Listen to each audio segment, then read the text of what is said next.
Welcome back, boxing fans, to another great show with Sean on boxing. We just ended up obviously finishing a great fight between Canelo Alvarez and Bud Crawford. Bud Crawford doing exactly what many of us thought he could do: upset the apple cart, beat Canelo Alvarez. Now we're waiting for MJ versus Inoue. Can MJ do what Bud Crawford did? We will see later on. The first fight is rolling in. Uni Takada versus Matsumoto. So that's the fight that is coming up now. A WBA minimum world championship 12-round fight is up next. And obviously, if you're in the UK, US, or the Philippines, you can watch this live on Facebook.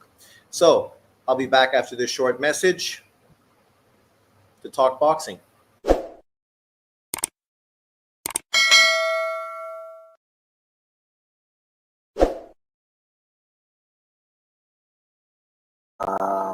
Belum pernah mengalahkan lawan dengan KO kalau dari bicara rekor. So, welcome back. Where are we? What are we doing? Salute Sean. What's up? Aircraft carrier is back in the house. It's been a long night for him. Jaime, I still haven't gone to sleep. 119 in Vegas. So how was the event, Jaime? Obviously, you went there to watch Canelo win. Bud Crawford did the unthinkable, upset the apple cart in a fantastic performance. But what was the feeling in the stadium? Greg Roberts says Canelo said he would be Fury in 2019. He could beat Fury or be Fury. What do you mean, Greg? Sean, what was your Bud Canelo card? I wasn't really scoring as I was watching, but I thought it was close. 7-5, 8-4, somewhere around there. Obviously, I thought Canelo won several rounds. A lot of people tried to act as if it was a clear 12-0, 11-1 type of thing. But, you know, those people just haters, right? They're not giving any respect to Canelo at all. And by doing that, really all they do is take away a lot of the shine from Bud Crawford. Canelo won 3 rounds at best. No, he didn't. In the first 4 rounds, you could easily have given Canelo 2 rounds. Those first 3-4 rounds were very competitive. Nobody had really jumped ahead and done anything spectacular. So, you know, if you want to give him 3, that's fine. But I felt it was more towards 4 and 5. Some people don't want to give him any rounds. They said it was a sweep, 12-0. But when somebody says something as ridiculous as that, you know, there's nothing to say. I thought the judges all had it accurate. I thought Crawford won, and I don't think it was controversial. But I do think that Canelo was competitive. People act like somehow Canelo Alvarez wasn't competitive, and this was the easiest performance of his career. It's like, get fucking real. Just because a guy looks fantastic and wins a fight, you don't need to diminish and downplay his opponent. Crawford won't fight Benavidez' 168. Why? Benavidez won't fight anyone at 168, Greg. David Benavidez can't make 168 pounds. I had an 8-4 Bud. It's been a long time since Canelo hasn't had a single title. Yeah, but, you know, it is what it is. Maybe they'll do a rematch. Obviously, that would be hyped up at this point. You know, I mean, people still talking about David Benavidez. Doesn't he already have a fucking tough fight ahead of him with Anthony Yard? I watched it without commentary, and that wasn't competitive. I also watched it without commentary, Greg. I did a live, so obviously my commentating is turned off. So I still have Canelo ranked higher than Bud all time. All time? At this point, I got to rank Bud Crawford above Canelo Alvarez all time. He just did something that the last person to do this, become 3-time undisputed champion, was Henry Armstrong back in the 30s and 40s. Nobody has done it since Bud Crawford. Obviously, Inoue potentially could do that. But you know, Inoue won't get any credit from the haters. So it is what it is. But it'll be interesting if Inoue does become undisputed at 126. A lot of fucking haters are just going to expose themselves. They love to give some people certain credit for some things and then give other people no credit for the exact same things. Canelo had a lot of good victories. He has. Yeah, Canelo's resume at this point, yes, it's obviously better than than Crawford. But he also has 3 losses now and 2 draws, which could have been losses. So, potentially he could have 5 losses in his resume. Bud Crawford, well, maybe he doesn't have the same great resume because he was blatantly ducked by the PBC, has never lost a fight, and none of his fights really were controversial. He won them all. Benavidez said he would only go down to 168 for the winner of the fight. No one gives a fuck about David Benavidez. And why would Crawford fight David Benavidez any more than Canelo would? David, go fight Anthony Yard and try to make your fucking name by beating Beterbiev and Bivol. Like, dudes like this, man, they want to fucking have the easy fucking path to big money and literally do no fucking hard work along the way. It took Crawford years and years and years of slogging away before he got a Canelo Alvarez fight.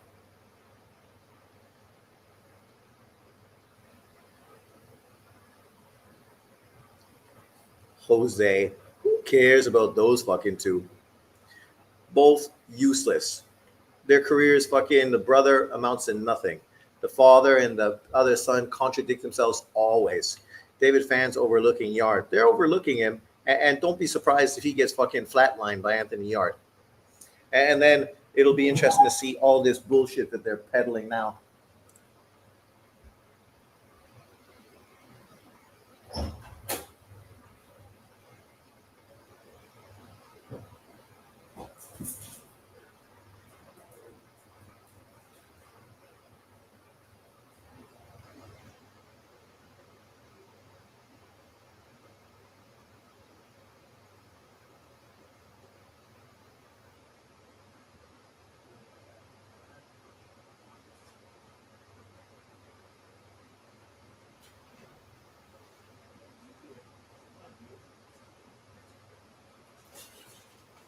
Go.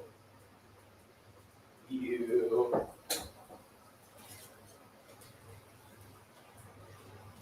It's been a busy day, but luckily Uber is here for me. So the first fight in Tokyo is beginning soon. Yard is a serious puncher early in fights. Yeah, the fight's dangerous, man, in the first fucking 6 rounds. You think Bud Crawford could beat David Benavidez, Sean?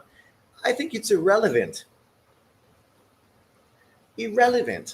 Like, David Benavidez should focus on building his fucking career as opposed to fucking clout chasing off of other people who fucking become legends in the sport of boxing by literally doing the work. David Benavidez literally was protected by the PBC forever, never fought fucking unification fights, and he had multiple chances to do it. Lost his title twice because he's a fucking dumbass, and then spent his whole fucking career clout chasing Canelo Alvarez disrespectfully. And then you wonder why nobody wants to give him credit. Fucking go do something. Go fucking become the undisputed light heavyweight champion. And then maybe fucking somebody will give you a big fight. Look at Benavidez' last 5 fights, Sean. He fought really good fighters. Yeah, his last 5 fights. He fought Caleb Plant, who got knocked out by Canelo. Canelo gets 0 credit for beating him. David, finally you fight Plant. Why didn't you fight Plant when you were both champions? Then you fight a fucking retired fighter who'd been retired by fucking Beterbiev. He never beat any legitimate opponent since he came back out of retirement. And then you fought Morrell, who you should have fought at 168 as well. Another great fighter, but a guy who's never proven himself, never beat one top 10 opponent. And then you beat Demetrius Andrade, a guy who literally has never beaten a world champion in his career. 2-weight world champion, never beat a fucking world champion. Yeah, Andrade, a guy who never beat a world champion. So how good is he? We don't know because he never beat anyone. Sean, we will see Bud versus Canelo 2 or Canelo versus Shiraz. I guess it depends on Bud Crawford. I think after today's victory, he might feel super confident and think it's well worth rematching Canelo for big money.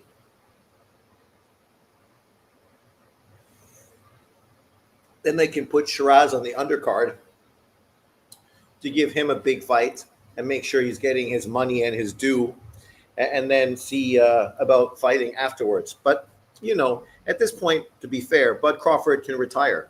He doesn't need to do anything else. It's kind of like when Roy Jones beat the heavyweight champion. At that point, he should have just quit. Bud Crawford isn't defending those titles. Why not, Greg? Why isn't he defending those titles? Hollow Ninja, you're a good man. Shout out to Canelo fans for giving Bud his credit. They aren't making any excuses. I respect them more than Spence fans still making excuses. Well, that's true. Spence fans are full of fucking excuses and still capping as if somehow he's done something great in the sport of boxing. Sorry to eat on camera. Obviously, I hate when people do this, so I'll try to be discreet.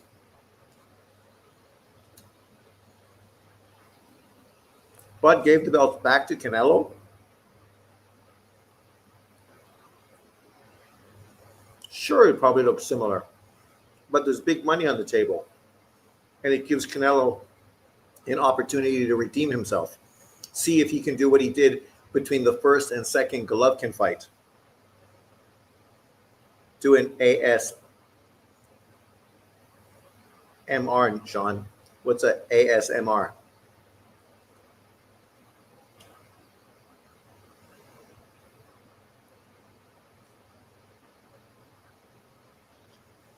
Well, Bud Crawford is a fucking class act. That's true. The first fight is getting started. The minimum weight world title. Obviously, no one really pays attention to minimum weight fighters, but should be a good dust up. 2 undefeated Japanese fighters fighting for, I think, a vacant title. Matsumoto. If I was Japanese, that's the name I want. ASMR are those videos of people in front of the camera. What do you mean, eating in front of the camera, or what do you mean in front of the camera?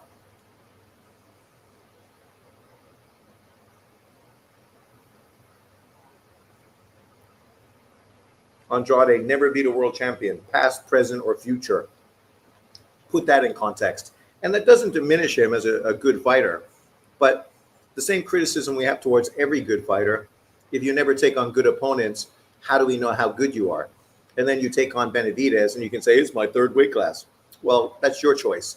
You ducked Janibek at 160. You didn't need to go up to 168. You went up to 168 to clout chase Canelo and hope to get a payday. You ended up getting an ass beating by David Benavidez and have been semi-retired since then. That's what's going to happen to David Benavidez when he fights Anthony Yarde.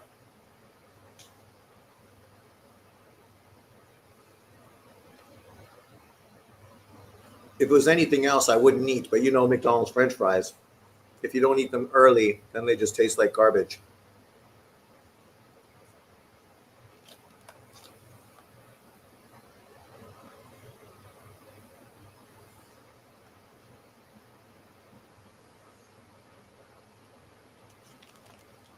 What was my prediction for this fight?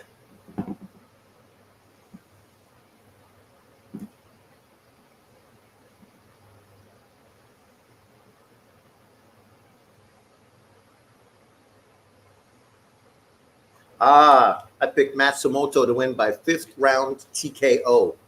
5th round. I'm giving the guy lots of credit considering I've never seen him fight before. Knock on wood.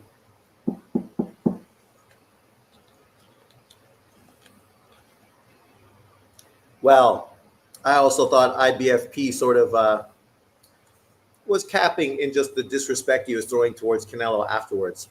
Trying too hard, right? And now jumping on the David Benavidez bandwagon, right? Canelo lost. It was a great performance, but he got beat by a more versatile fighter. There you go. Canelo exposed. Imagine what David would have done. David, he ate fucking Bud Crawford.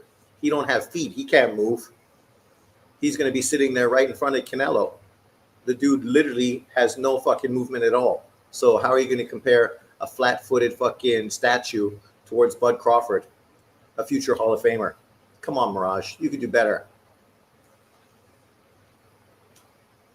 You got to throw Canelo in there too, Perez. Canelo, Crawford, Inoue, and Usyk. Punch Drunk is a clown.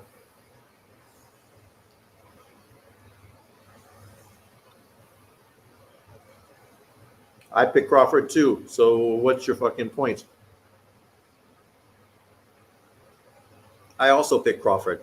If you didn't watch my video, it's all out there.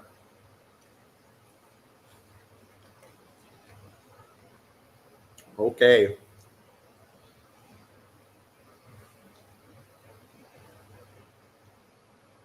Lily, pound for pound, number one sleeper in the world.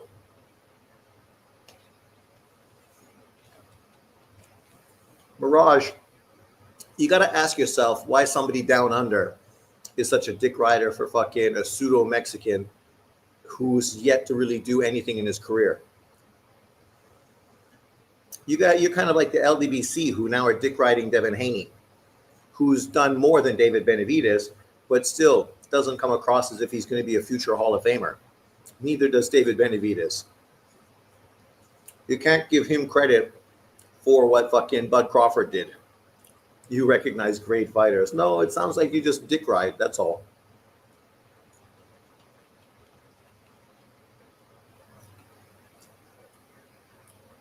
I'm in Taiwan, so I couldn't find the stream on Facebook in Taiwan. So I just got an illegal stream from,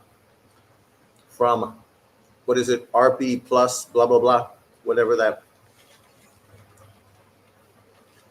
that thing is. What's this?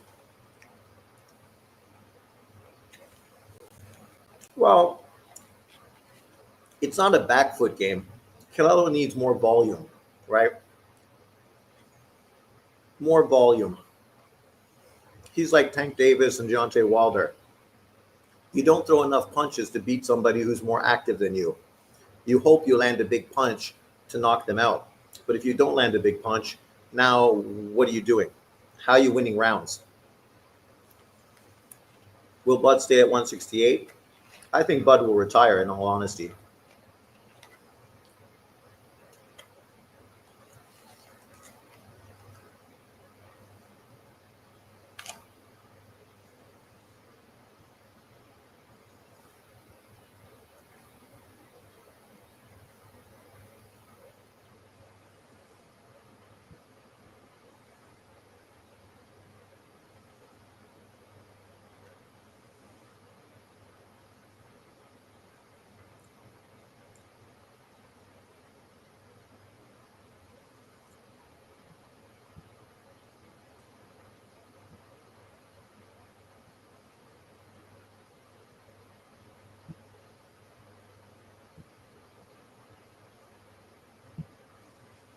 This is quite the long build-up. Sean, how do I watch the Inoue fight in America?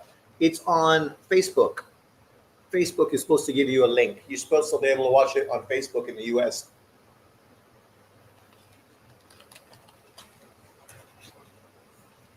I agree. Retire at the top of the game. That's true. Evan Deere, right? Didn't say fucking anything since Canelo got beat by Bud after all the fucking hate he was spewing. Go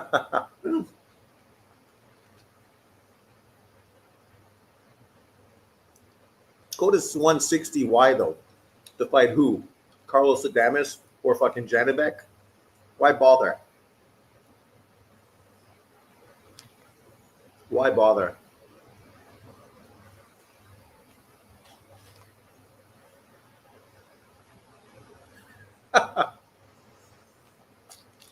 I didn't know Facebook banned people.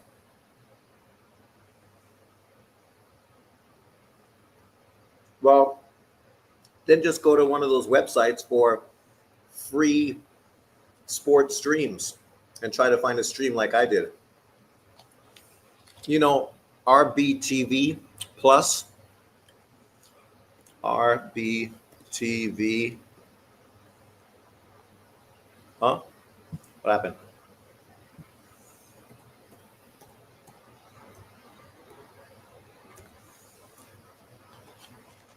That's where I got my live stream from. That's what I think. Do a rematch or retire.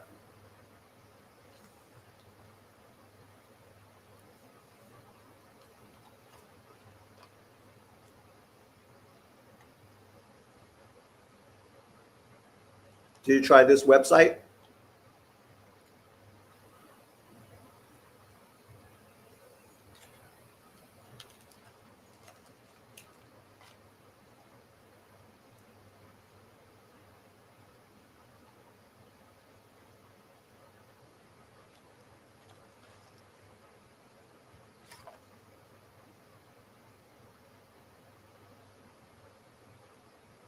Good. Yeah, knock on wood. Mine seems good too.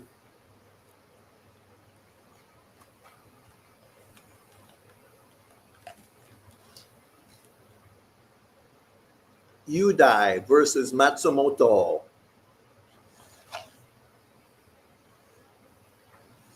What are they going to say about these guys? Already upsets in the first few fights that weren't televised. Uni Takada, 16-8-3, 6 knockouts, been knocked out 4 times. Facing up-and-coming prospect Matsumoto, who's 6-0 with 4 knockouts. So obviously you'd figure the safe bet is Matsumoto, who's the young up-and-comer. Canelo is a class act. Beer? Where's beer? I only have McDonald's, once in a while. Not even once a week.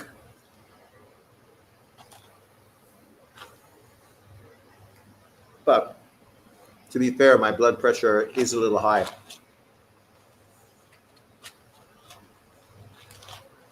What could Canelo possibly do in a rematch? Turn up, punch output more, jab more. I don't see a different outcome. Well, he adjusted to Golovkin, right? So you'd have to give him opportunity. Maybe he can't do anything different, but maybe he can.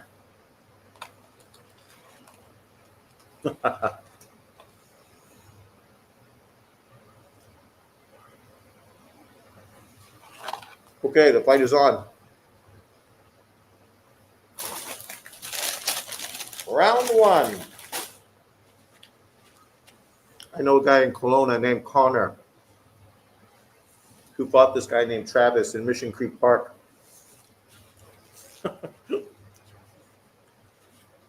Kelowna. Gotta love Kelowna. Beautiful part of Canada.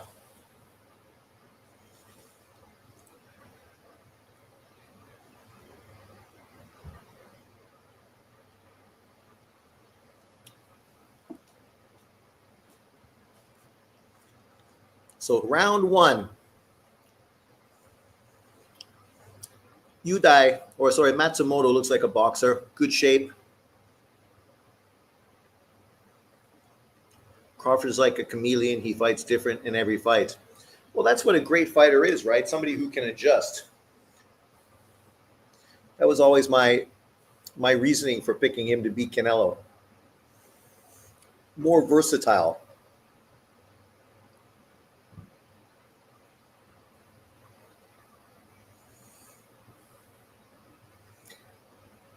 This fight is kind of like Crawford versus Canelo. The long, lanky guy moving, the other guy trying to fucking cut off the ring to land big power shots. Right now it is 4:42 p.m. in Taiwan. Almost dinner time. It's a shame I'm watching the fight on like a screen this big because I'm doing the live, so of course I can't make my screen full. I tried telling people Crawford is a bad style matchup for Canelo. Yeah. I mean, Canelo needs people more like David Benavidez, flat-footed fucking statues who stand in front and try to bang with him.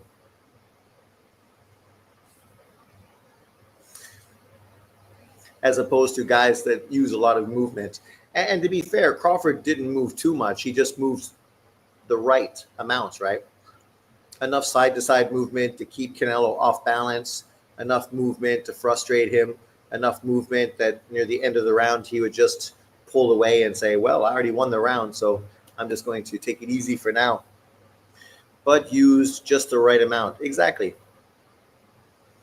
Nothing he could be criticized for. Canelo had plenty of opportunities to land big punches and go toe-to-toe with him. It was just when they did go toe-to-toe, Crawford countered very well.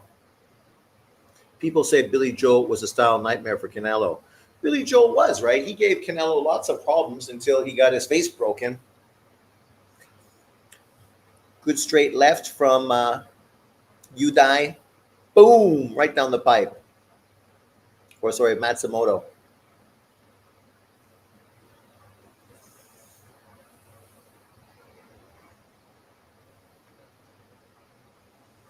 It'll be interesting in the next 10 years which country has more boxers with world titles, Uzbekistan or Japan. Obviously, right now it's Japan, but I think Uzbekistan is coming. It's coming.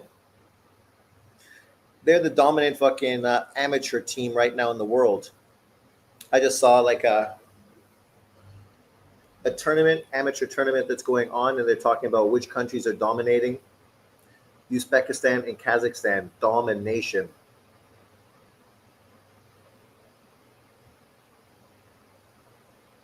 Round 2.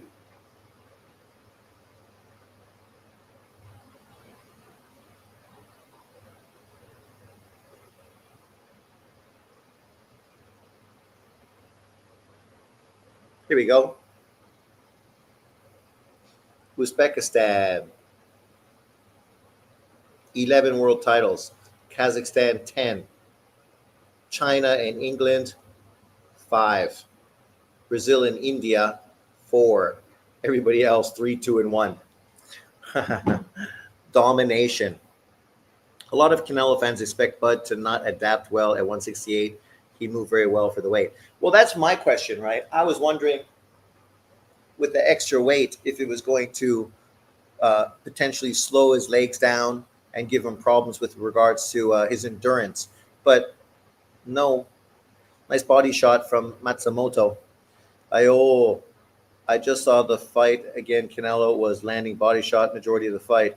Bud's best rounds were maybe the 6th, definitely the 11th, and sort of 12th. They robbed him.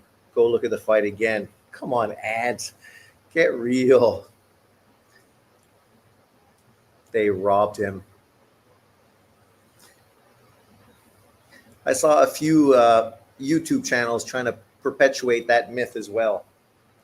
BDA was kind of pushing that. Were you on BDA's channel? Is where you learned that narrative from? Madrimov is from Uzbekistan, yes. And so is MJ, who's fighting tonight.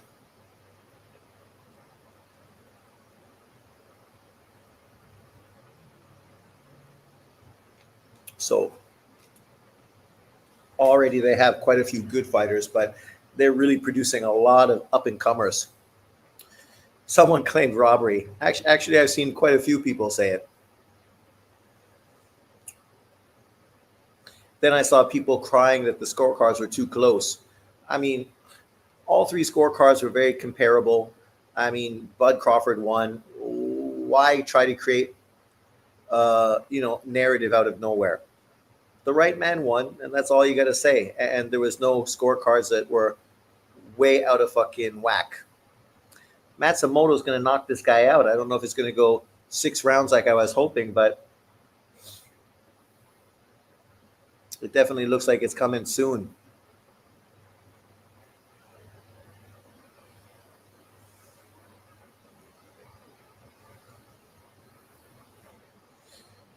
Sorry, dude, you have to look at the fight again. Canelo was also outboxing him, made him miss quite a lot. In no way was that a domination from Bud. I never said it was a domination. What I said is that Bud outlanded, outthrew, which is what he did. People that are talking like it was 12-0 or 11-1, Yeah, they're just fucking haters who are trying to push racial narratives for the most part.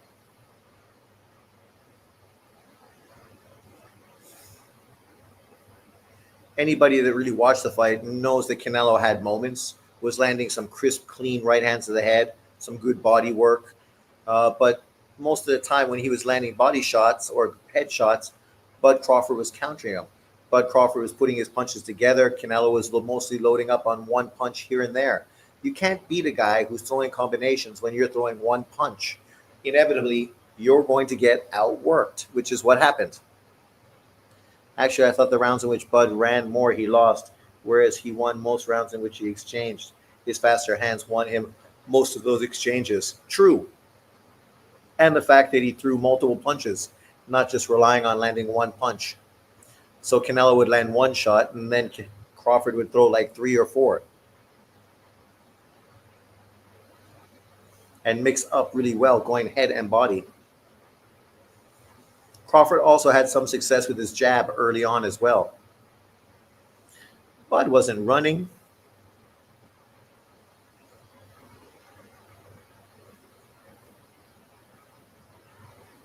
This Matsumoto kid is very patient. I don't know if he needs to be this patient against this opponent. Out through, but he actually missed a lot. Yeah, sure. They both threw about the same percentage, around 28, 29% landing. But when you throw more, you're still going to land more.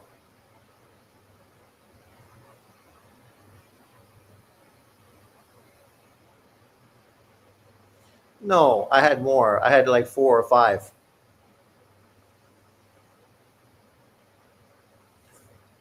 I thought Canelo won some rounds, and I thought some rounds were swing rounds where you could have easily gave it to him as well as giving it to Bud Crawford. A couple close rounds, he landed the bigger shot, so I leant towards him getting the round. Especially like the second round, I think he landed a big right hand, and yet they didn't give him the round. Bud has a leaky defense at times. Canelo looks slow and sluggish, but I think it's because he had to move much more than he would have liked.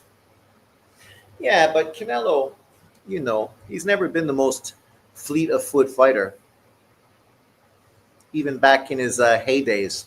And back then, he would have terrible endurance as well, back at like 154 or his 156 catch weight.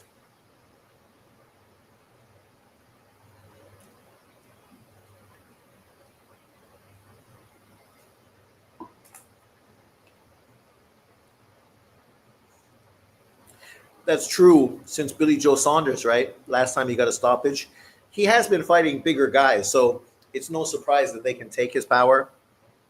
Most of the guys he's fighting are like 200 pounds on fight night. But against Crawford, it was amazing that Crawford took every punch. He looked more buzzed against Gamboa. And that could be because he was weight drained. You know what happens when you're trying to like jam yourself into a smaller weight. Sometimes you become more susceptible. So that's why I would sort of say that's the excuse against Gamboa. But he took some good punches, man, to the head and body, and he absorbed them well.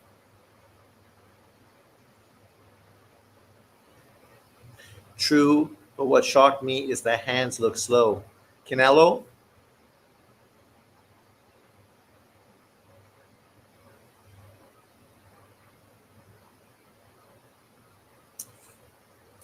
landing a punch is landing a punch. You can win a round only throwing a jab as long as you're consistently landing it. Flush and fucking, uh, you know, full on.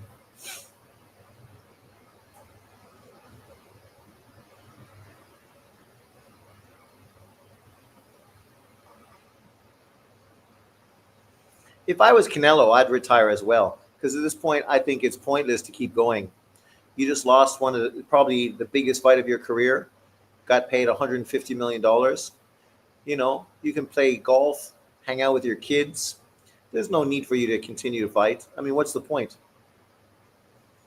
There's no other opponent out there that's really big unless you try to get a Bivol rematch. But then you're going to probably lose that even worse than the first fight. You could rematch Crawford. That fight makes some sense. But outside of those two matchups, why bother? Oh, that was a good counter fucking shot by Matsumoto.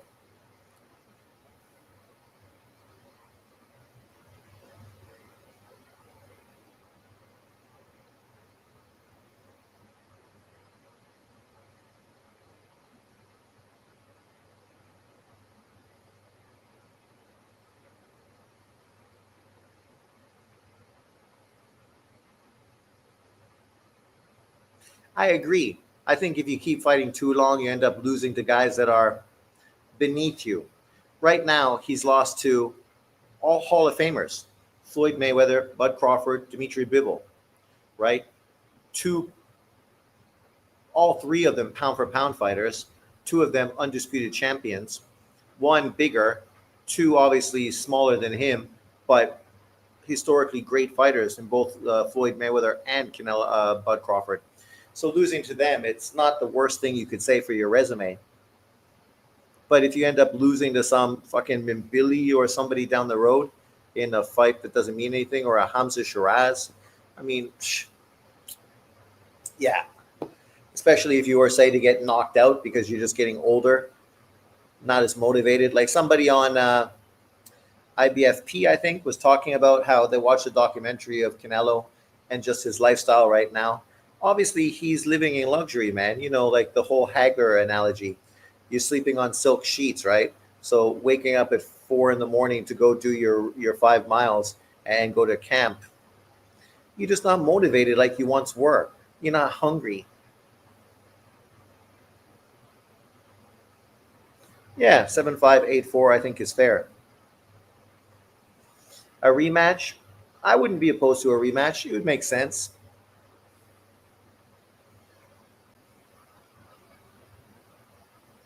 Slip.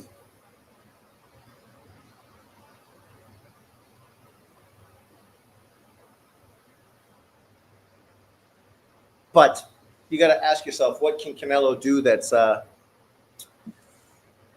would make him win?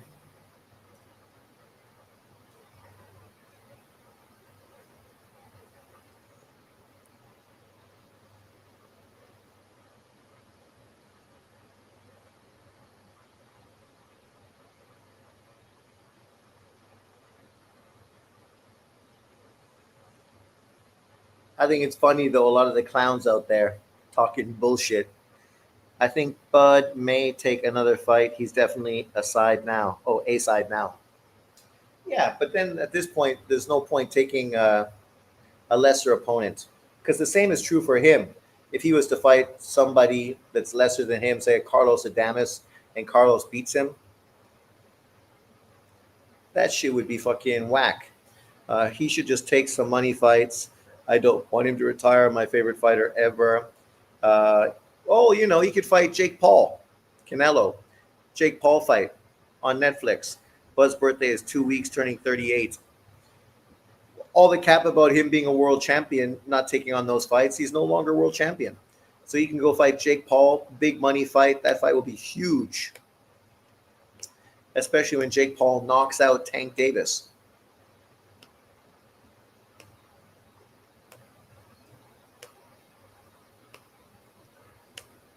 Yeah, well, the LWC are just fucking haters. They probably want fucking Bud to fight Devin Haney at 147.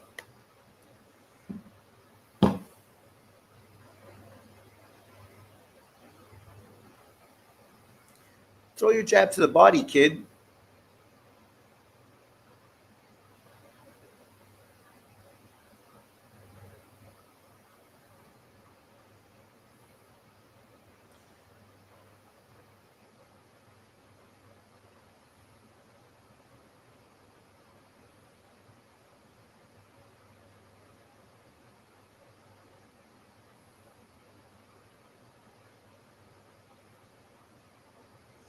I think my prediction is almost done. Matsumoto needs to fucking step on the gas, or else he's gonna cost me money.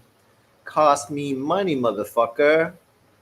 Get in there. Get this guy out. Oh, this is the round. I got Matsumoto in 5. Come on, motherfucker. This is the round. Oh, what now? Are you counting? Oh, fight's over. What is it? Are they saying headbutt?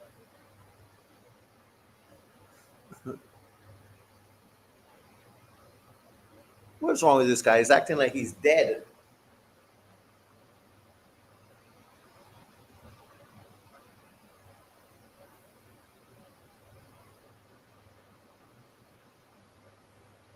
Oh my god.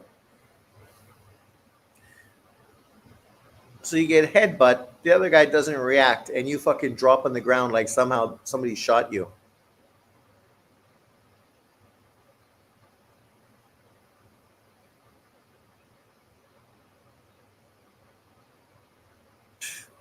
That's what you do when you know you're losing a fight, hoping to get a fucking uh, no contest.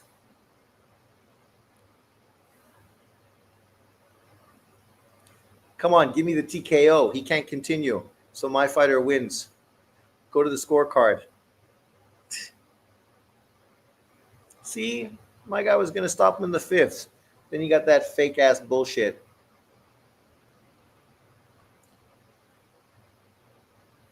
He's a boxer. It's a headbutt. Get fucking real.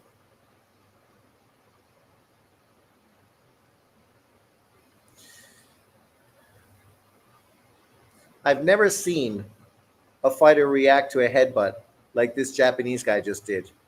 It was like fucking, he is fucking, what's his face? Who's the soccer player for PSG? Neymar. Remember that fucking meme of Neymar? He gets fouled and he just rolls and rolls and rolls and rolls and rolls. That's this fucking guy. You get hit by a headbutt, you fall on your ass, and then you act like you got fucking shot.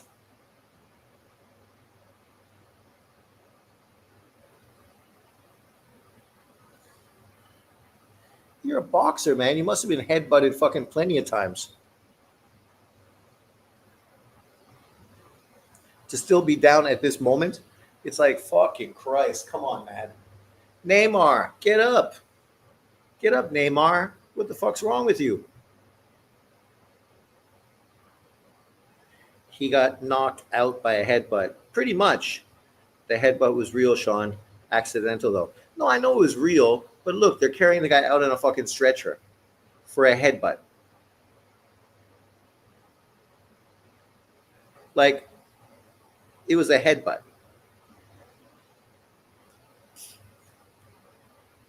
It's that serious? Really? That's some fucking whack shit, man. I think the dude was just taking an easy way out, hoping that they would disqualify his opponent and he'd get the victory off of some bullshit. You know how these fucking fake ass motherfuckers work. We've seen it before.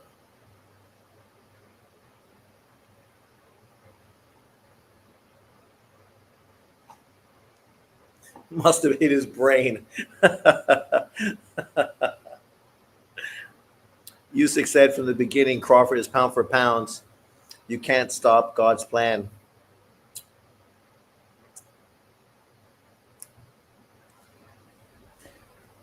Derek Walton is acting like somehow fucking he got part of the paycheck.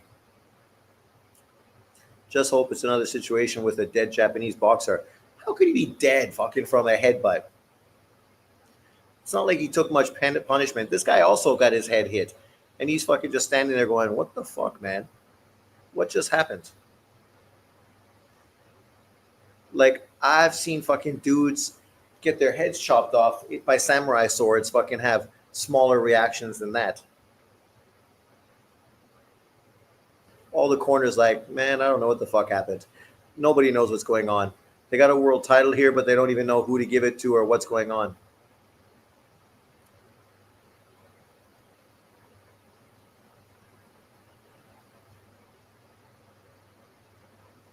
The doctor comes over and says, how are you?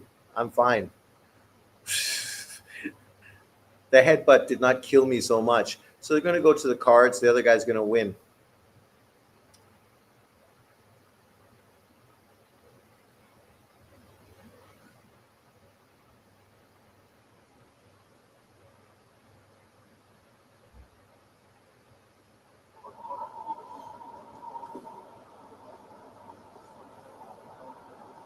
What's the deal, people? So obviously some deliberation here between English.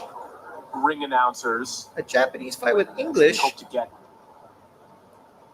official word on the outcome of this fight, but far more importantly, the condition of Yuri Takada.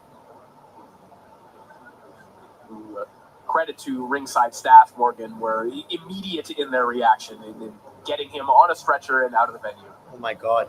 If you slow down, you see the other guy pulled out a knife from his pocket and stabbed the guy in the fucking throat. And then fucking put it back in his pocket in all the chaos. It's like the WWE.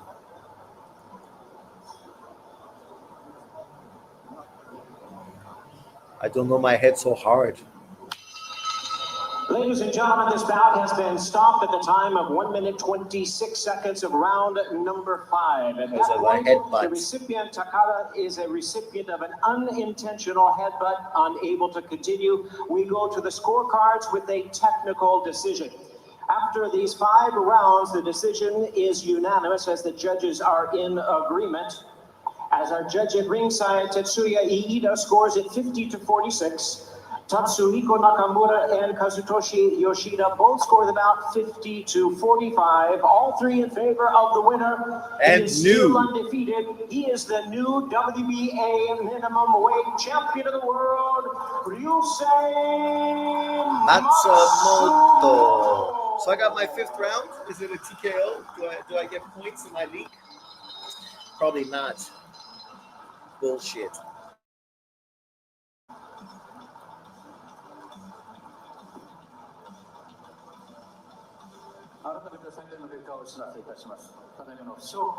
So Japan now has another champion. Celebration for Ryusei Matsumoto.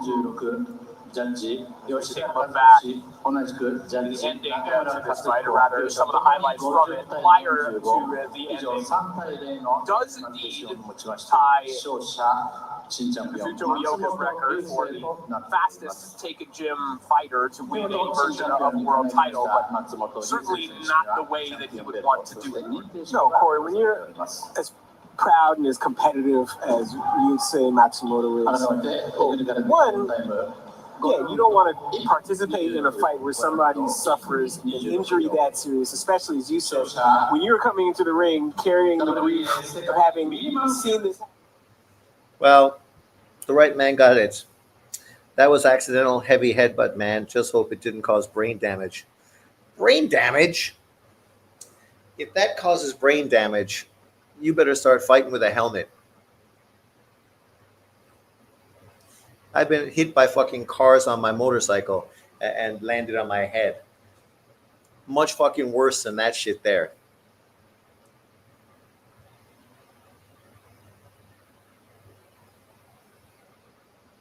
So, next will be Takai defending his title. What does he have? A WBA title, I think. WBA World Champion.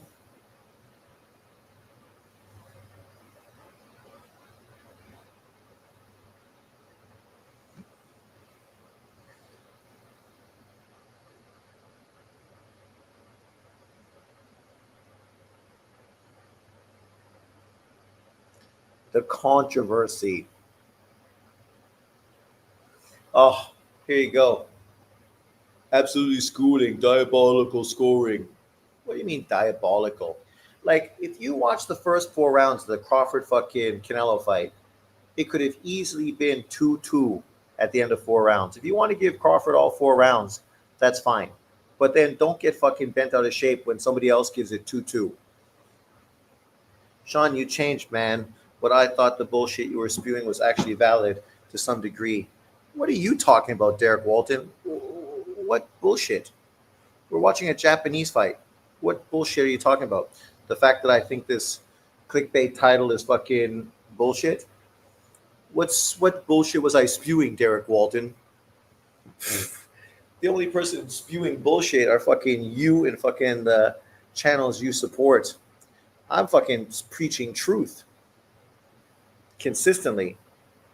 I predicted fucking Bud Crawford to win the fight. So what's your fucking beef? I told everybody exactly how he was going to win. That's what he did. So what's the problem? I said Canelo Alvarez losing to 3 fucking future Hall of Famers is not the worst thing ever, because you lost to fucking Bivol, Bud Crawford, and Floyd Mayweather. All of them future Hall of Famers, pound for pound top fighters. Where's fucking what's in general? See, once again, people like you make stupid statements. It's like John. He accuses people of fucking something they've never said and just fucking randomly puts all white people in a fucking bowl with one person's statement somehow affiliated to everybody. Imagine if I did that to every black person and said everything John Boxing says, basically every single black American said. That would be stupid, because everyone is different and has a different opinion. Not everyone is as fucking retarded as John. And now we're talking about Japanese boxing. So what do you mean in general? Dude, get over your feelings. Why Tio taking long to sign the Shakur contract? That sounds pretty Tio to me. Tio's always about some sort of fuckery. See, these kind of titles. Terence Crawford shows why the FBA fighter runs boxing. Always fucking pushing race. Always about race with this fucking clown. Right? You know, years and years of fucking shitting on Canelo, and now you're going to act like Bud Crawford beating Canelo is somehow fucking historic. It is, but not after you, not from you, a guy who literally is giving Canelo no credit at all, said fucking tons of guys beat him. So basically what you're saying is fucking what Bud Crawford did today don't mean shit, because he didn't really beat a top fighter. He didn't really beat a fucking OG. He just beat a bum-ass Mexican fighter who's one-dimensional and shit, right? Like, that's the fucking what comes across when you like spewing complete garbage like that. But yet if you spew garbage about Fury beating up Deontay Wilder, then, oh, you're a racist. Oh, Fury cheated. Oh, how come he didn't have that energy about this black guy when he did that? Oh, this Japanese guy won a title. Oh, how come he didn't have that energy about a black guy who did it? Oh, this guy got shot. How come he didn't have that energy when a black guy did it? Hatman Boxing from the UK had the perfect statement today. These dudes are so fucking obsessed with race. That's all they talk about. John can't just give fucking Bud Crawford credit. The people who've been hating on Bud Crawford, majority in America, have been black Americans, Errol Spence fans. For 5 fucking years, they shit all over Bud Crawford. But then he's got to make Crawford beating Canelo into some race fucking situation. Right? You know, and then defend Errol Spence like Errol Spence is somehow a better fighter than Canelo Alvarez. Bullshit. Never was, never will be. I mean, if you love black American fighters and the only fighters you support are black American, cool. But then don't get fucking in your feelings like a soft, sensitive prick when other people are exactly the same, do the same tribalism you do. Mexicans do the same tribalism John Boxing does. So who's surprised? I really tried to give you the benefit of the doubt. You give me the benefit of the doubt. Maybe you should give John the benefit of the doubt. I never fucking took credit away from fucking Bud Crawford. That was Errol Spence fans for 5 years. Tell me I'm lying, Derek Walton. His resume is shit. He hasn't done anything. He fucking ducked fucking Errol. He did this. He did that. Oh, Errol was in a car crash. It wasn't a good version of Errol. Was that me saying that? Or was that fucking Errol Spence black American fans? Like this whole new fucking statement, FBA. Once again, you don't even want to be acknowledged with new immigrant black Americans. You want to fucking separate yourself from them. We are foundational black Americans, not just black Americans. Fucking Christ, man. It's the same as transgendered homosexuals and the rest of them. Fucking the same as Quebec today with Mbili's flag. You're fucking Canadian. We don't need to fucking create all this separation because you got low self-esteem. Right? Like fucking just embrace fucking Americans. Embrace Canadians. If you want to embrace black fighters and black athletes, embrace black athletes. Right? Fucking FBA. He is an idiot. See, Derek, we fucking have common ground. We agree on the same thing. Hollow Ninja, thank you very much, man. There used to be a time where you could come on YTBC and talk about boxing with no race involved. Dante's Boxing Nation started this, and he's a black man too. Well, Dante's Boxing Nation made his whole career out of pushing race politics. And then Ego and the rest of them, that LDBC, saw how profitable it was and then followed suit, right? John, unfortunately, pushes the same bullshit, but unfortunately doesn't make any money out of it. So, I mean, if you're going to push it, you might as well profit from it. I told you what FBA meant. Foundational Black American? Or did you have a different meaning? Yeah, like I said, that's a new term people are using now, because before nobody was saying that. It's lineage. What lineage? It's just another way people want to fucking separate themselves from others. Should I call myself a foundational fucking white Canadian? I'm a fucking FWC. See, it sounds stupid when everybody does that. Italians in Canada are going to call themselves foundational Italian Canadians, FICs. Like, fuck, man. That's also foundational, right? You're going to have Chinese fucking people who've been here building the fucking railways calling themselves fucking foundational Chinese Americans, FCAs, or Native Americans. They can call themselves fucking, foundational NAs, foundational Native Americans. Like, fucking Christ, man. You're American. If you want to identify your color, fine, do it. I don't identify myself as white. I don't need to fucking identify myself as white. I am Sean. I am who I am. I'm Canadian.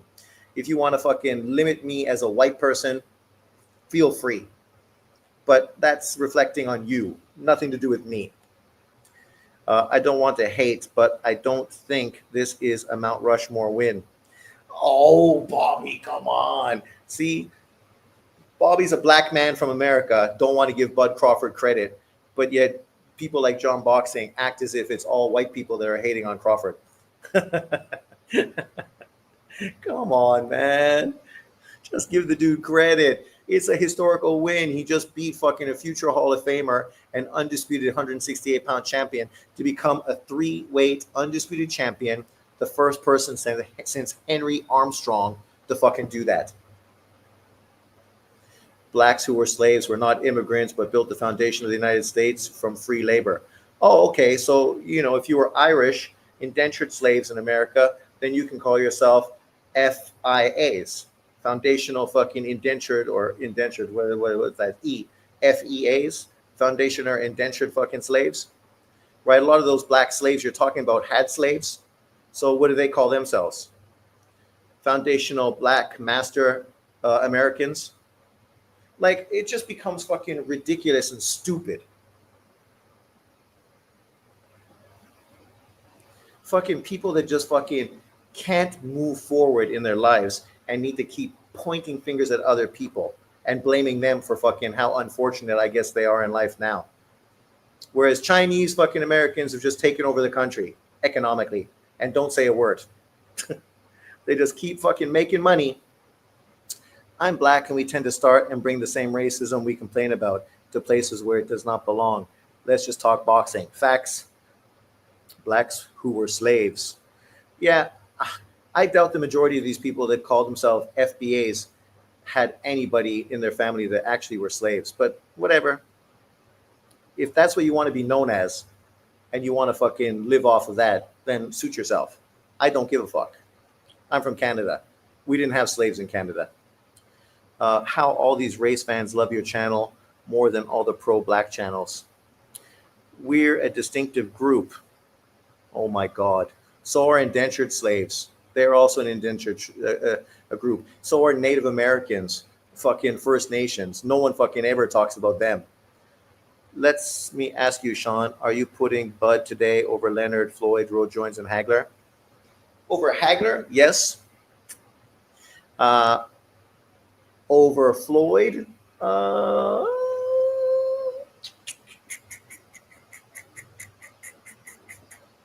Maybe. Over Roy Jones? No. Over Leonard? No. Leonard was my favorite fighter. Does Bud surpass Duran and Pacquiao? I don't think so. So many phenomenal boxers, and I didn't even get into the real old school guys like Armstrong. Well, Bud equaled Armstrong today, the first person since Armstrong to do that. So, all of this stuff is subjective. So you could feel this way. Derek can feel this way. Hard Recoil can feel that way. Everyone's going to have a different perspective because there's no fucking real answer. It's all perspective and opinion. Your preference will be different than my preference. So, it's like pound for pound. People get so fucking bent out of shape. But the truth is, everyone in this chat is going to have a different perspective on pound for pound and where Bud Crawford ranks all-time great. And that's okay. That's why we're here talking boxing, right? Because everybody can have their own preference. So many phenomenal boxers. Yep. Wow. So you really rank Bud high now. Okay.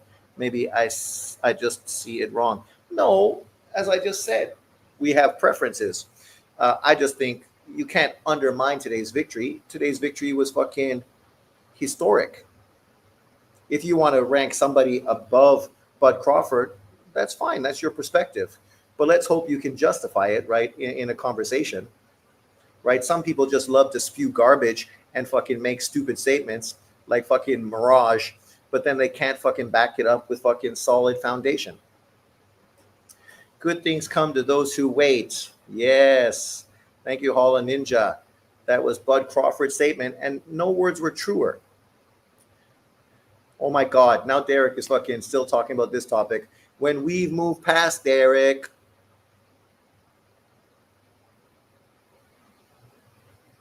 Blacks were set free too, Derek, and many went on to own slaves afterwards.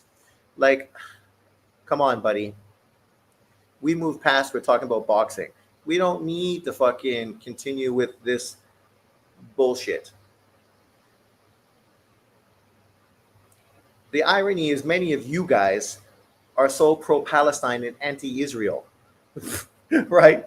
Which is really fucking crazy and ridiculous that you could spew your garbage but then have no empathy for anybody else that's went through similar situations, right? I never hear you fucking talking about the unjustified treatment of Australian Aboriginals or fucking North American Aboriginals because you're just fucking self-absorbed like fucking so many that just fucking think about their own fucking topic of conversation and ignore and don't give a fuck about everybody else. Hard Recoil GG's resume is aging like milk. Whatever. Aging like milk. Canelo's a future Hall of Famer. Great fucking 3-fight trilogy. I just imagine what Bud could have accomplished if he wasn't avoided and promotional issues. Well, he never had promotional issues. He was promoted consistently by Top Rank to become undisputed in multiple weight divisions and fucking move through the divisions even when fucking other platforms ducked him. Bot Aram and Top Rank still got him opportunities. It's unfortunate that PBC ducked him because they know their fighters are all overrated fucking bums. But, that's the same as Golovkin, who was blatantly ducked as well. Right, Bobby? I feel like Canelo didn't even try. Oh, come on. He got frustrated for sure, but he definitely tried. But when he kept getting punched in the face, it definitely made him fucking think twice.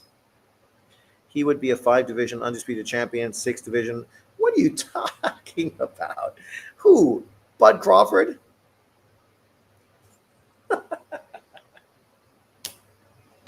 Come on.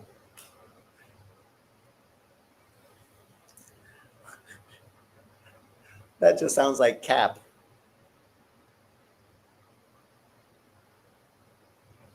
But if what somebody said was a U-Haul Ninja that he might go to 160, maybe he can try to become a 4-weight undisputed champion.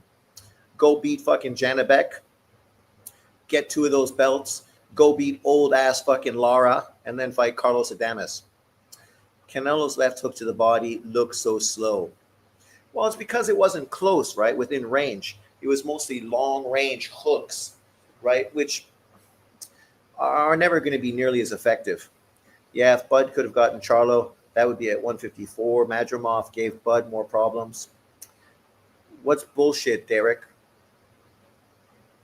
Is this a response to my response of you not moving past fucking FBAs and fucking talking about boxing? Or is this a boxing comment? Bud's going to fall. Fall? Well, inevitably in boxing, everybody falls. That's just what happens. The man, the myth. Damn, Inoue, you're going to have to step up and make a big statement today after Bud Crawford's fucking victory. Remember, Inoue made a huge statement against fucking Fulton, only for Bud Crawford to go out there and fucking beat Errol Spence's ass. Bud Crawford came out today and made a huge statement versus Canelo. Now his fucking onus is on Inoue to make a huge statement versus MJ. Look at all those beautiful belts. But if Bud becomes 4-time undisputed champion, well, then it becomes just excessive. Let's be honest. He already did something historic. If he does it again, it's just you know, like John says, chasing belts. He's just chasing belts. Bud gonna fall in that Roy Jones trap if he stays around. I don't think that's gonna happen to Bud Crawford. I would not be surprised if he just retires now. When he goes home and his family's like, there's nothing for you to do now, buddy. We got millions and millions of dollars. We can watch your kids fucking grow up, go to their sporting events, be a father, right? Inoue KO MJ in 8 rounds. He goes where in pound for pound? I would say he stays at number 3. The question is, do you put Bud Crawford above Usyk based on today's performance? But I think Usyk and Bud Crawford still are above Inoue. But once Inoue beats Junto Nakatani, that could fucking change everything.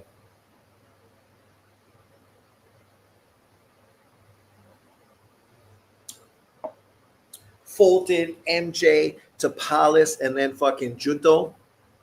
Those are great fucking names. I know some people will dismiss and downplay them because they're stupid and fucking ignorant, but stupid, ignorant motherfuckers, you know, they're everywhere. Bud, Usyk, Inoue, Bibble, the top 4. Exactly. You can put them in whatever order you want. I don't care. That's semantics, right? You know, if you favor one guy because he looks like you, okay, whatever. Whatever fucking makes you happy. But don't get upset when other people have a different opinion that's based off of similar situations. The reality is these 4 guys deserve all the credit in the world. If Bud retires now, the Floyd versus Bud debate becomes a legend forever. Well, it does, right? For sure. Even though people say, well, Floyd went 50-0. Okay, but it was never undisputed, ever. Bud pound for pound number 1 due to what he did recently and accomplished. Yeah, but let's not dismiss Usyk. What Usyk did by beating AJ twice and then going on to beat Tyson Fury, a guy that's 50 pounds bigger than him, legitimately bigger than him, legitimately weight bullying him, is pretty fucking significant. And if you want to deflect and talk, how come you didn't talk about that with Deontay Wilder? What does fucking Deontay Wilder have to do with any of this conversation? Bud beat the main champion in 3 divisions. Collecting each belt in each division will always be more impressive. I guess that's true. Bud haters are going to say that say fight David Benavidez next. People are already saying that. It's like, why the fuck does Bud need to fucking worry about David Benavidez? That dude needs to fucking become undisputed at 175. That's what he needs to do. I personally don't believe that he should take that fight because Benavidez is at full power. It is so subjective. Well, that's the thing. It's all subjective, right? And subjective is fine. Like, just understand that it's subjective. You have your opinion. Derek has his opinion. Gaming TV has his opinion. Hollow Ninja has his opinion. Aircraft Carrier has his opinion. I have mine. As long as you appreciate that people have different opinions and don't act like somehow they need to fucking agree with you. especially if they can justify why they feel the way they do, right? Like, still, I might not agree with you. I'm stubborn and I have my opinion. Anything you say probably is not going to change my opinion fucking at all. I've been arguing for over 50 years now, and I very seldom have ever changed my opinion on a topic, unless time and circumstance showed me another perspective. JB cries about racist, then proceeds to be racist. Well, that's the thing. That's why he's a hypocrite. He doesn't understand that things are subjective and everybody doesn't have to agree with him, right? He supports black fighters. Doesn't mean we have to. Doesn't mean we don't have to. I mean, you're free to fucking support who you want. The problem is guys like him are going to accuse you of being racist, yet they do the exact same thing they accuse everybody else of doing, which is fucking retarded. I'm never going to hate someone because their opinion is different than mine, unless they're a fucking complete troll and asshole. But if you're going to come here and say, oh, you think fucking so-and-so is better than Bud Crawford, okay, that's fine. That's fair. I mean, we just had Bobby say that he didn't think it was a historical win, and he raked Floyd, Sugar Ray, and a bunch of other fighters over Bud Crawford. I can't disagree with him, even though my perspective is obviously different than his. The size difference between Canelo and Bud didn't look much in the ring, while between Fury, Usyk, it was clear as day. There was no fucking weight difference and size difference between Bud and Canelo. But between Fury and Usyk, it's fucking huge, significant, right? And that's why I got to give fucking Usyk tons of credit. That's not discrediting Bud Crawford. If you want to put Crawford number one, okay, feel free. When I give my list, I always say the same thing. I think these four fighters are the top of the fucking top. People are going to have a different opinion on where they rank, and that's fine. My opinion is different than yours. I'm not going to get angry because you have Bud Crawford above fucking Usyk and Inoue. But if I have somebody above Crawford, then of course I'm a villain and I need to fucking be made videos of it and called a racist. Because that's what the liberal Democrats do. They point fingers and accuse everybody. Evan must be banging his head against the wall. Well, he's probably like that Japanese guy, fucking KO'd and fucking put on a stretcher by now. Crawford's the best. I think he can easily beat Janibek. Easily? I don't think easily. I think Janibek gives him a tougher fight than Canelo does, because to be fair, Janibek is bigger than Canelo, taller, longer, and he's much better at moving than Canelo Alvarez. And I think all those problems give Bud Crawford some legitimate issues. LWC Clown said Devin done more than Inoue. These cats are dumb. There's no fucking possible way you could justify that Devin Haney has done more than fucking Inoue. Inoue is a 4-weight world champion and undisputed not one, but 2 fucking weight divisions. And didn't beat one guy to become undisputed. Beat 1, 2, 3, 4, 5, 6 guys to become undisputed in 2 divisions. Did it look like Canelo was wobbly legs in the 12th round? I didn't see that. I saw John Boxing say that he thought Canelo was hurt multiple times, but I don't think he was hurt multiple times. Janibek can upset Bud. I think he can. Styles make fights, right? If you were to push that fight, I would feel more confident of Janibek beating Bud Crawford, and I might even predict Janibek to win that fight. Even when you think about Adames and Lara, stylistically, they are different than Bud Crawford. Lara, long, similar to Crawford, a southpaw, a lot of movement, does very well against southpaws. Look at his domination over fucking Austin Trout. Obviously, he's super old now, but he's looked good, man. And then Carlos Adames, he looked fucking great against Shiraz. Looked great. Donaire better stay away from Junto. Oh, Donaire's not going anywhere near Junto. Junto's fighting the Mexican kid that I showed you earlier today on the undercard of Picasso Inoue in Saudi Arabia. And then they're going to fight each other later in the year.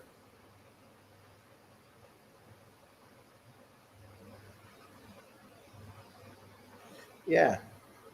Junto's fighting this kid. 20-0 with 18 KOs. Sebastian Hernandez.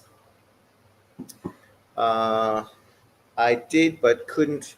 Been fatigued and frustrated. Janibek is very basic. If Janibek collects all 4 belts, then a fight with him makes sense. That's true. I even think an old Laura upset Bud. I think stylistically it's a tough fight. Canelo plays it safe when he fights. Crawford was throwing combos in the pocket, but Canelo threw 1 or 2 punches. Well, Janibek is, when you say basic, it's kind of fucking disrespectful. But obviously he's more of a foundational boxer with right hands, right? You know, jab, jab, right hand, jab, jab, right hand. But he does more than just that. I mean, if that's the case, you could say Dimitri Bivol is basic. Sophia did look like she wanted to cry because Canelo lost. She's still smoking though, super hot. But she definitely looked like she was fucking sad that Canelo lost. She did not go there to watch Canelo get beat.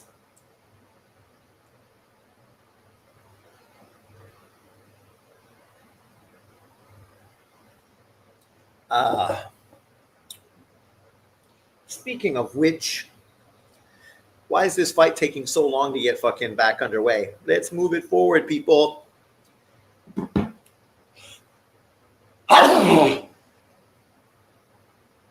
Oh, my days. Oh, holy crap.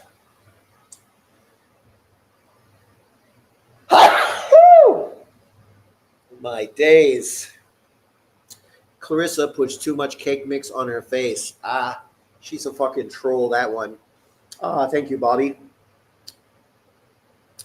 At the start of round 9, I told myself many times, Bud sees it. Bud sees what? Or sees it. Grab it. Is that what you're trying to say? Seize. Wipe snot all on your forehead. I didn't wipe snot on my forehead. I'm sweating because I don't have AC downstairs. Sweat is here. Snot is here. And Lily's too far away to wipe snot on her. She went upstairs. So, what fight did you dream of seeing, but it never happened? Sugar Ray Leonard versus Aaron Pryor. I also wanted to see what this fucking name? Not Iabuchi. Is it Iabuchi? Just came back after being released from prison versus Mike Tyson. Ike Iabuchi versus Mike Tyson. I also wanted to see that fight as well. Or even for that case, Tua versus Tyson. I would have been happy with that as well. Can you play the Takai fight already? I'm beyond sleepy. I know, eh? Like, let's fucking get a move on here. I'm not a Democrat. I don't vote. I'm not a DEI. No one said you were any of those things, Derek. What time does the ring walk start? Well, there's one fight coming up next. And then obviously the Inoue fight will be like an hour after that. So if this fight's going to start in like 45, then 6:45, then the Inoue fight's probably going to be 7:30. Oh, yes, that's a good one too. Teofimo Stevenson versus Muhammad Ali. That fight was really close to being made, right? Really close. It's a shame that fight didn't get made. Bro, you old school guy. Yeah, I'm old. School. Lewis versus Bo, and I did really want to see Wilder versus AJ. Well, Lewis Bo, I mean, obviously I saw it in the amateurs where my man, the Canadian, Lennox Lewis, beat Riddick Bowe. Riddick Bowe was just too much of a big pussy. Even though as a pro, he was good, man. That guy could have been fucking great. What a fucking inside game for a heavyweight. But, you know, no worries, Charles. The specifics, I don't know, but try to like find somewhere, like on Facebook, the fight's on Facebook. So if you go on Facebook, you should be able to find it there. or I put this streaming site.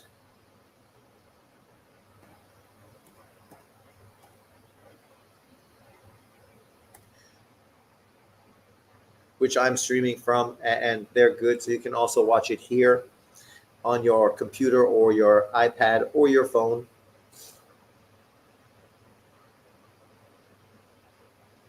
But Jesus Christ, man, like, I know that fight ended prematurely, but to be fair, they should have known fucking the fight was going to end in a knockout anyway. Just like people can expect that Takai is going to end in a knockout. Just like we can expect that Inoue is going to end in a knockout too. But I got to get this shit underway. I got to go walk the dog. And then Liverpool is playing later tonight. And I'm super stoked to see how Isaac does for Liverpool. What country do Lennox Lewis truly rep? Jamaica, Canada, or Britain? Canada. Yeah, that's what I'm using. Don't feel like making it to Facebook. Fight I always wanted to see was Kosei Galaxy versus Johnny Tapia. Yeah, I just wanted to see Kosei Galaxy in a big fight that obviously Americans knew. Because obviously I never got to see him fight until YouTube. All I got to see was him on Ring Magazine. I might be wrong, but I honestly scored the fight a draw. It's just the rounds that Canelo won were close, and the ones that Bud won were clear. Yeah, if you want to give Canelo a lot of leeway, then I guess you could say that. I obviously don't think it was that close. I think Bud Crawford won the fight. I agree, man. I'm sleepy, bro. Get to the next fight already. Let's get to it. Here's the man. Isaac, Liverpool. How many points did I get last night? 36. And I still have 4 guys to go. Ooh, João Pedro got me 14. That guy got me 0. Oh. Oh, there's Takai. He looks like he's fucking from Thailand with that stance. He got to have like the hat and everything going. This kid that he's fighting actually looks pretty fucking serious. The Mexican kid. I slept about 2 hours between events. I told you that was a smart thing to do. Get a couple hours of sleep.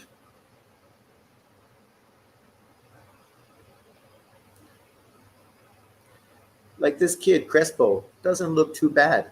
When I was looking at him during the weigh-in, he looked good.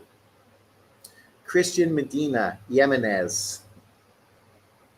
25-4, never been knocked out. Some good pop.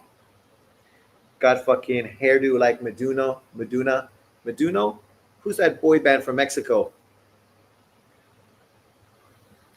25 years old, 67-inch reach.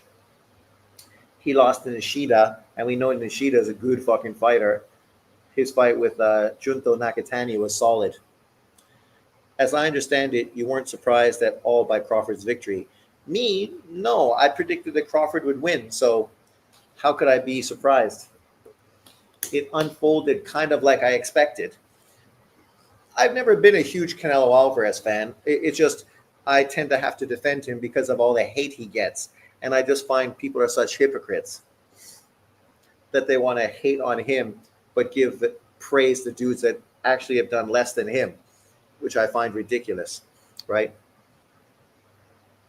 It's like some people wanted to give Bud Crawford credit as pound for pound #1 when he beat fucking a bum-ass African fighter, right? To become undisputed. Yet whenever anybody else became undisputed, they didn't have that same energy with any of those other fighters. It's because people just want to justify the fighter they like. They're not being fair. They just want to fucking jam their fucking round circle into the square peg. And I work with kindergarten kids. That shit drives me crazy. Get the right fucking peg. But yeah, the kid looks ready. He looks game. Whereas Takai, right? He's a skinny motherfucker.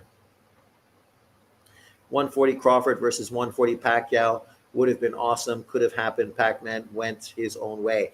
Yeah, that's the one disappointing. And I know fucking people call me racist and hater, but if you remember the pound for pound fucking boxing show that I was on before I got kicked off because of beats and rhymes, I was the only one on that panel pushing for Pacquiao Crawford.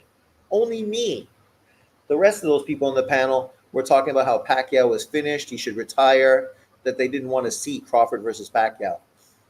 Only I was pushing for that fight. And then people act like somehow I was protecting Pacquiao. No, I wasn't protecting Pacquiao. Maybe Freddie Roach was. Maybe Bob Arum was, but not me. I wasn't surprised at Crawford's victory. I was surprised how good and big he was at his new division and how shit a game plan Canelo had. Well, it's exactly the game plan I expected him to have. But yeah, Crawford definitely fucking filled in.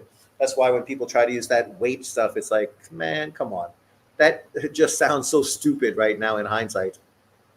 What do you think about Bivol Benavidez fight? Well, I think Benavidez better focus on Anthony Yard. And if he beats Anthony Yard, then we can talk about a Bivol or better Bia fight. I'm glad Crawford won. He deserved it. True. But the haters will still hate. Manny gives Bud a lot of trouble. Manny beats Bud, in my opinion.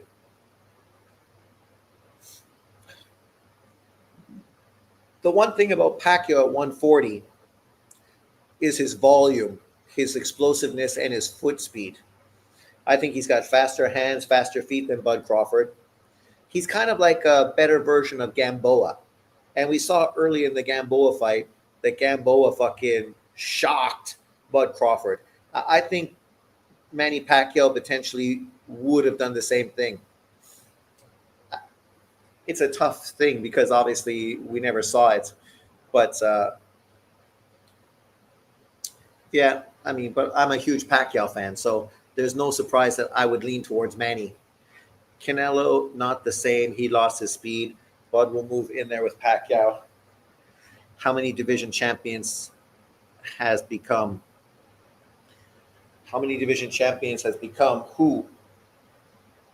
Crawford? 5, right? Now he's a 5-weight world champion. People haven't even focused on that. This is the same thing I talk about Inoue. Becoming a 5-weight world champion, there's less than 10 in boxing history who've accomplished that. 135, 140, 147, 154, 168. 5-weight world champion. That shit's fucking impressive. You can look at who? Duran, Hearns, Leonard, De La Hoya. Did he become 5-weight division champion? Pacquiao, Floyd Mayweather, and that's about it, right? That's why I said if Inoue joins that group, it's rarefied air. And now obviously Bud Crawford joined it. The funny thing is, some people say, well, Bud Crawford did it first. It don't matter who did what first. Everybody's path is different. Everyone's journey fucking is their own. They threw Bud away when he looked average against Madrimov. Yeah, a lot of people did that. But I told you fucking even in that fight, Madrimov didn't win. He didn't throw enough punches. You can't win fights if you don't throw punches. Now that Bud beat Canelo, he's the best thing since sliced bread. Well, yeah, some people say that, but then they still fucking will hate on him. I wonder what knockout boxing's going to be saying. Bruh, I might crash and watch the fight later on. Hurry up and show the fight. Yeah, like all this fucking BS, right? Who needs it? We just want to see you get in there, Takai, with the tough Mexican. Let's see if you can land your power shots. I wonder if they're going to fucking keep it going until 6 o'clock before they start the fight. Start this fight at 6 and start Inoue at 7. Oh, you know, all these long waits between fights is kind of like, come on, man. Like, if the guy before you is fighting, you know you need to be ready because you should be getting up sometime soon. Okay, it looks like they're doing it now. Here you go. Langsung saja pemirsa, ini dia kita akan melihat di mana akan ada pertandingan dari WBO World Bantam Yoshiki Takai versus Christian Medina Jimenez. Selamat menyaksikan. Please welcome Christian Chispa Medina.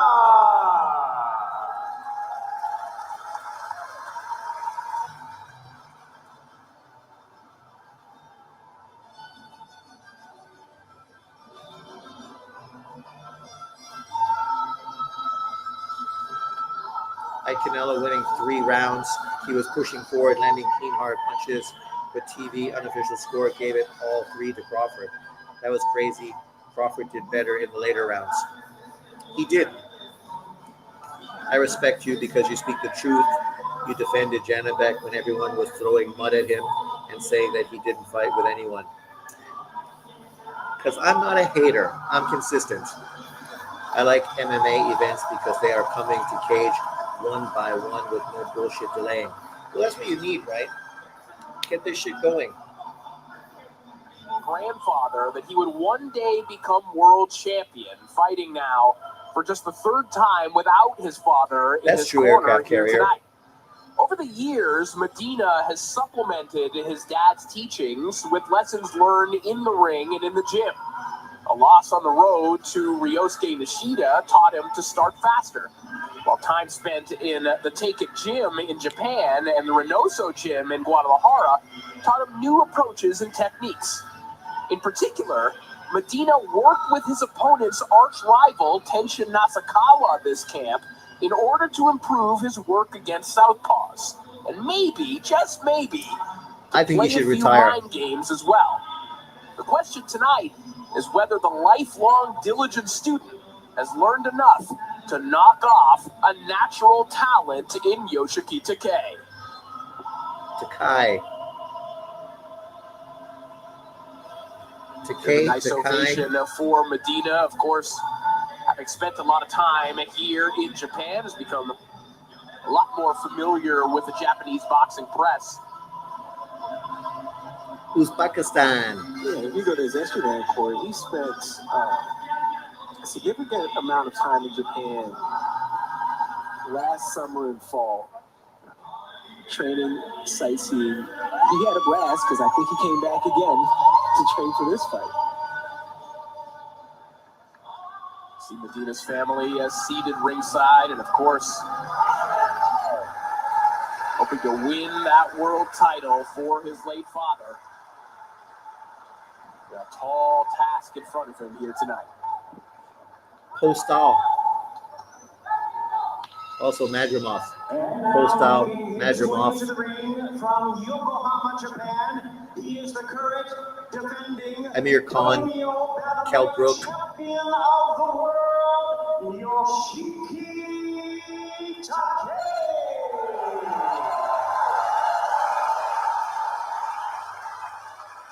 Dental Takai. Yoshiki Takai.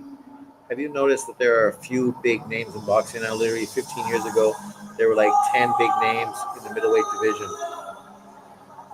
10?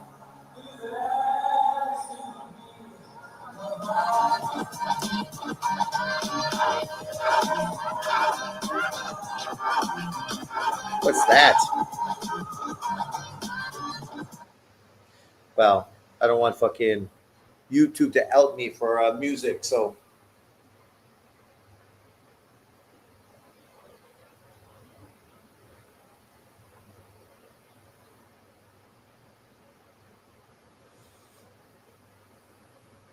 With the basketball jersey, any black American slick fighter Crawford beat, since black YouTube channels only give credit if they're FBA. That's true. Fortunately for Crawford, we're not FBA, so we tend to be a little more fair. But let's think about it. I think there was that Dominican kid that he fought at 140. He's a black guy, was an Olympian. What's his name? Wow, look at fucking BoxRec.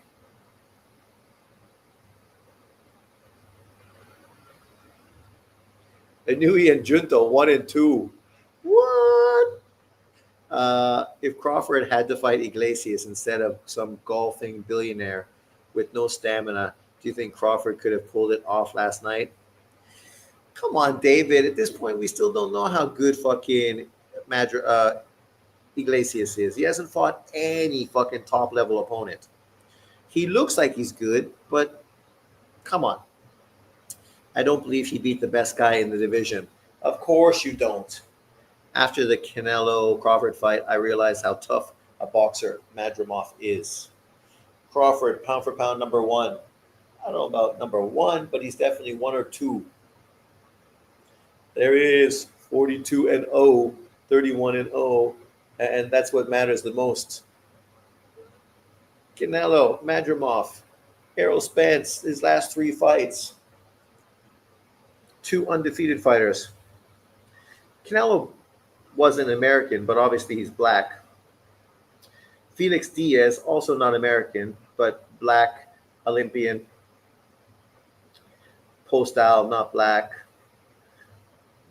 Thierry John, Canadian. Gamboa, slick, but obviously Cuban. Yeah, so I guess by your specifics, Bud Crawford has never faced a slick black American fighter. But I wonder if people like John Boxing will hate him for that. Probably not. Usyk, Crawford, pound for pound, number one. Nope, if Inoue goes out here and destroys MJ, I still got Inoue over Crawford. Well, there's a conversation for that, obviously. I respect Canelo. He fought everyone. He did. But some people just have no time to respect people. I'm just saying because that's the standard they set. It's true, but they are hypocrites who only use that standard when they want to shit on a non-black fighter like Inoue. Inoue's never fought a great black fighter. What's he going to do? It's a whole nother level until he fucking flatlines Fulton. And then, well, Fulton's not really that good. He's kind of overrated.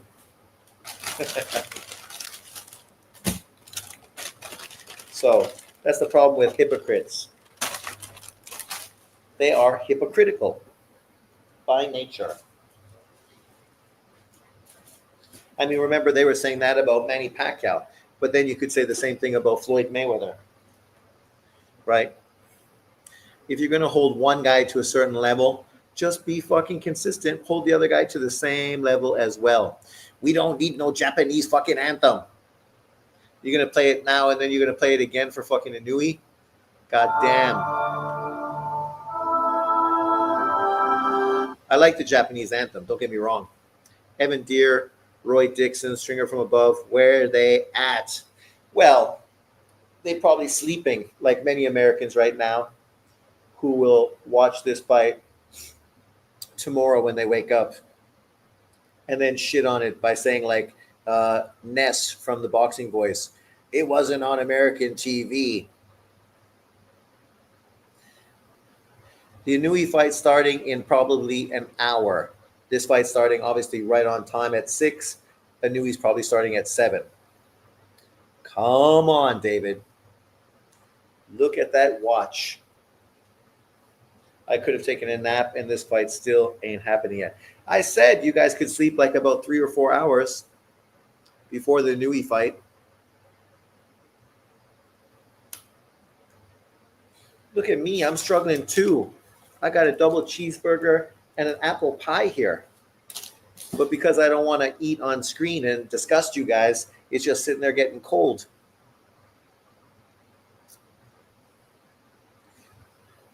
What did it say? Power of DEI? He must be talking about fucking Walton. Power of DEI by FBAs.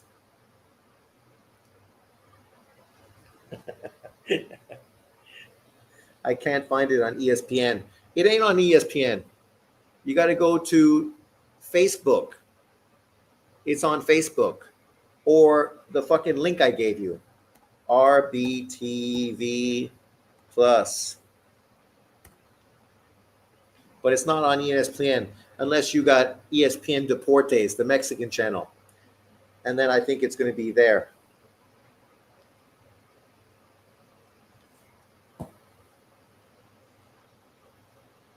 But yes, we got this fight, Takai, and then the Inoue fights afterwards at 7. Somebody gave birth already, and Takai fight still didn't start. He still got his jersey on. Come on, man. Let's get this shit started.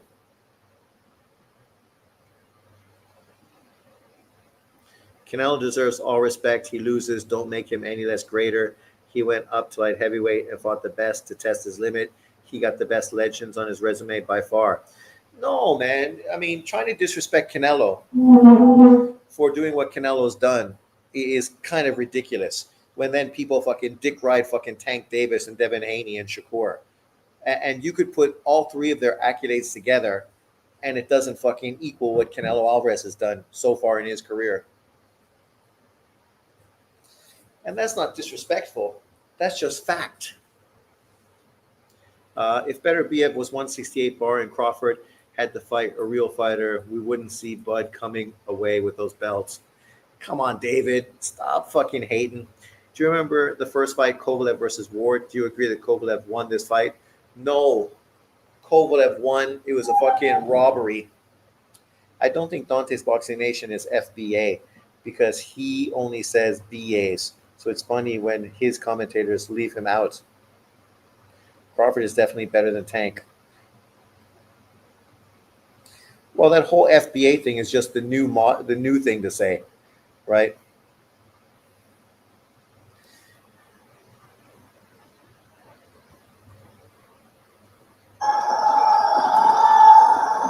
Now we take a look at the tail of the tape for our co-main event between Yoshiki Takai and Christian Medina. You see Takai enjoying both a height and a reach advantage here tonight. As Takai looking to one-up his buddy Naoya Inoue and predicting an early knockout here tonight, Morgan. Now, Corey, for reasons we'll discuss as this fight goes on, not every pro kickboxer makes a smooth transition to professional boxing, but Takai has already joined a list that includes people like your man Chris Algieri, Troy Dorsey, the Klitschko brothers.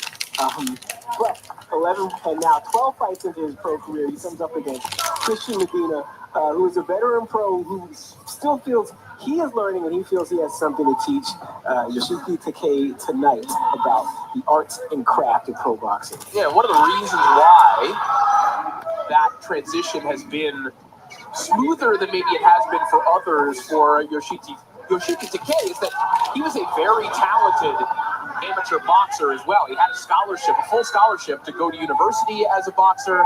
He was a talented high school boxer, opted to focus on kickboxing. You see his kickboxing gym displayed on his ring robe, the Power of Dream gym, which he moved into when he was just 10 years old. His mother was battling mental health issues, and he moved in there, found salvation in kickboxing and boxing.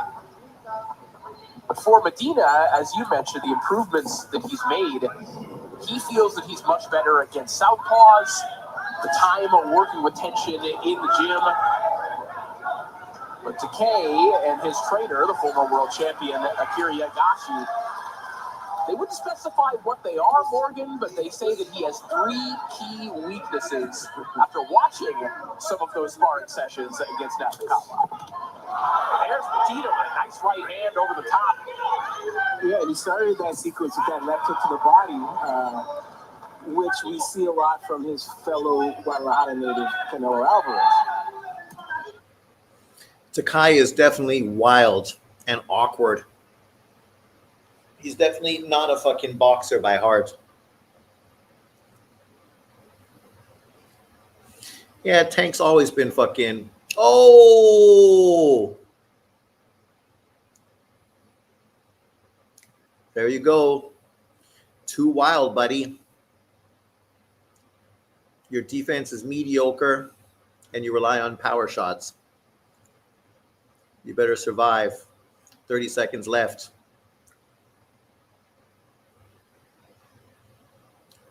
We got one new Japanese champion, and we might lose another one.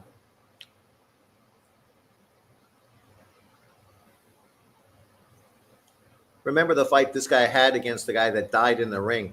That fight was fucking crazy. And he was getting his ass beat, but somehow he still won that fight.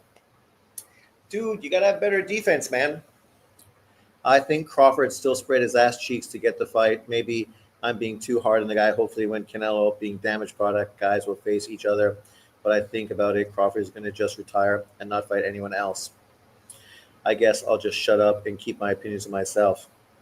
Well, you just don't need to be so negative, David. Crawford did something great today. Leave it at that. If he retires, guys like Iglesias and the rest, and Billy and Lester will now have an opportunity to fight for all those vacant titles. That's great. I look forward to it. I fell asleep during BT's live. He's happy Canelo won. Of course he's happy that Canelo lost, you mean. He always hating on Canelo Alvarez. And then he was shitting on Inoue going to be fighting Picasso in December. It was like, fuck, man. He just so hungry to get fucking his boy that Inoue fight. Right?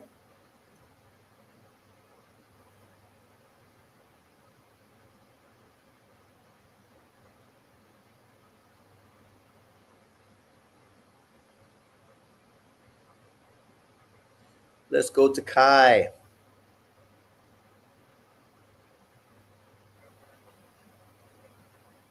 Steve Billings, Asylum. Well, that's not a good fight, laugh out loud.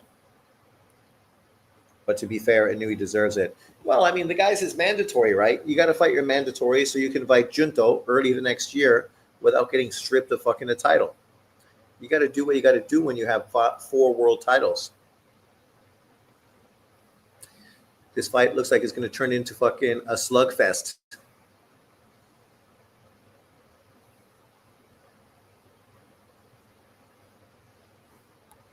They are aliens, like fucking B-Hop.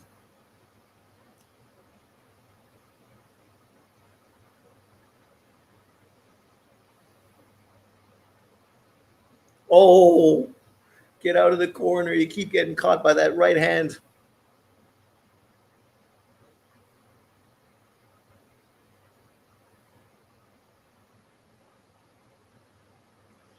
It's not disrespectful. It has nothing to do with Inoue per se. It's his team. You got to get off the ropes, buddy. You keep getting fucking clobbered every time you're on the ropes. No, this fight looks like Takai is going to fucking either land a great knockout blow or get fucking knocked out on his own.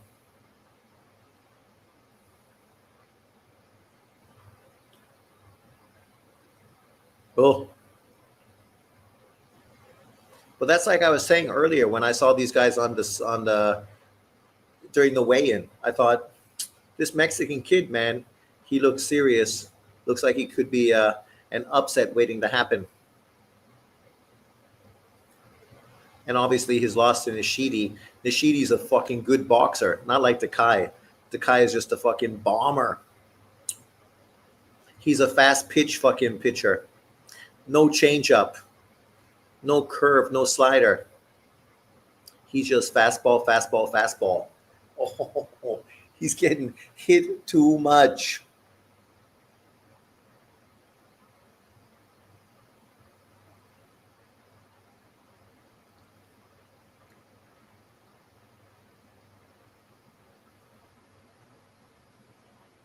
What's next for Canelo? I think if I was Canelo, I just would be out of the ring until fucking sometime in 2026. Come back for the Mexican holiday.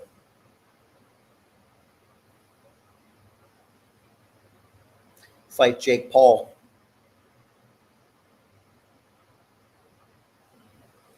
Maybe he can fight Andre Ward, since Andre is so thirsty to get a big money fight.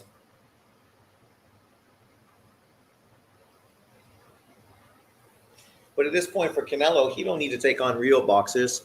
He can just fucking cash out. People can't say he's holding up the division or the belts anymore. You don't have fucking any belts.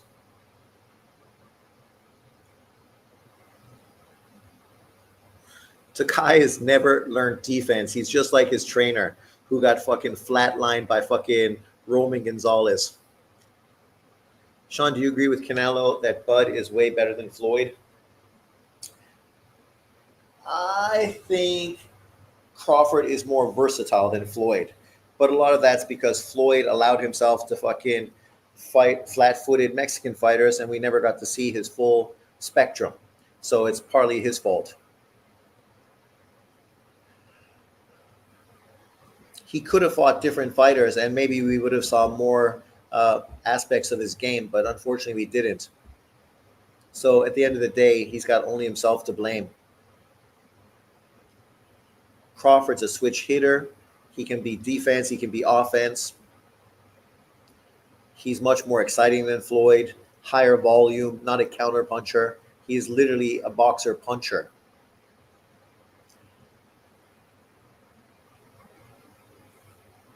So if I had to pick, I'd pick fucking Bud Crawford over Floyd every fucking day of the week.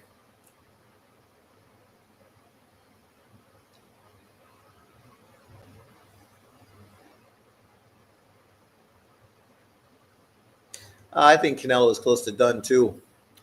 That's why I say fight Andre Ward, fight Carl Froch, fight fucking Jake Paul. Do something like that. At this point, you don't need to take on legitimate fighters.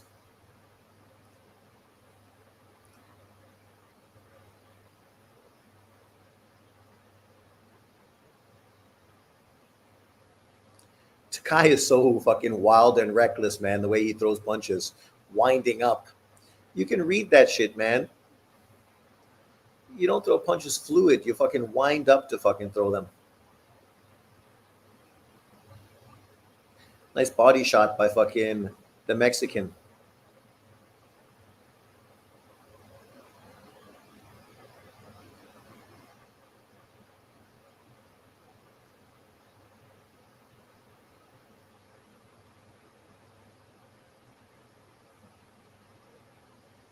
Everybody's dream fight was Floyd. Loma.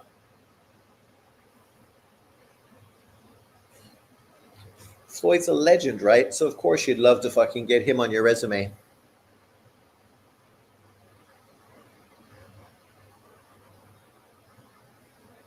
I'm gonna have to sit on the floor. This leaning over is fucking killing my back. Oh, there we go. That's better.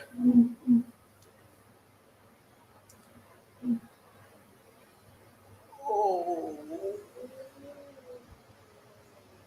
Hi, Lily. What are you doing, baby? What's up, Mar the Machine? What do you think about Bud Crawford's performance today versus Canelo? Ooh. Who's a good girl? Who's a good girl? Who's a good girl? Oh. You. Don't worry, I'll feed you after this fight. And then we can go out after Inoue. And then I can watch Liverpool. It's a fucking sports all day. Ooh! He took that shot nice. Ooh, clipped him. Beautiful display of boxing. It was, right? Great fucking performance by Bud. And now we got Inoue coming on in about 45 minutes versus MJ.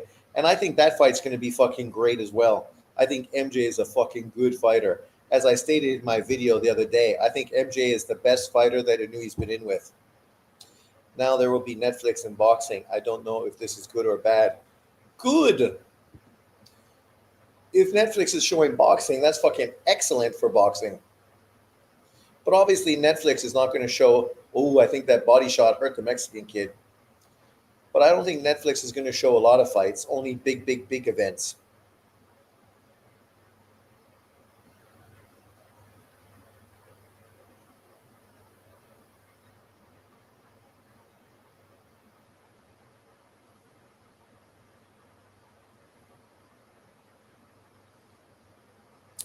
Takai is kind of getting hit with the same punches Inoue gets hit with. When he misses and is turned sideways and then open for the fucking short right-hand counter.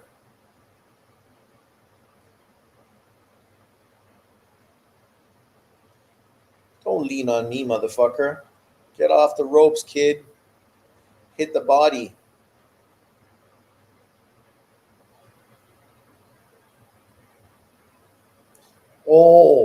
Oh, why are you stopping the fight? Man, stopping the fight. Oh, That's a quick stoppage, baby. I know he got hit by several fucking uppercuts, but goddamn. I thought this guy could fucking pull the upset, man. Takai, he's still a kid, eh? He's crushed.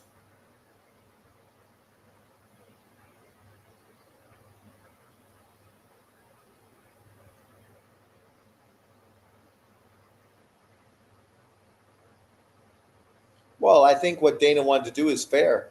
I was hoping Turki Al-Sheikh would stop that shit and do the same thing. You got to get off the ropes, man. Like, that's where your problems came from. Being on the ropes, fucking square. And now uppercut coming. 1, 2, 3, 4. You should have just taken a knee. See, that's also the problem with these guys, right? Too much. Take a fucking knee. Take a break. Take a breather. And then fucking reset yourself and come back.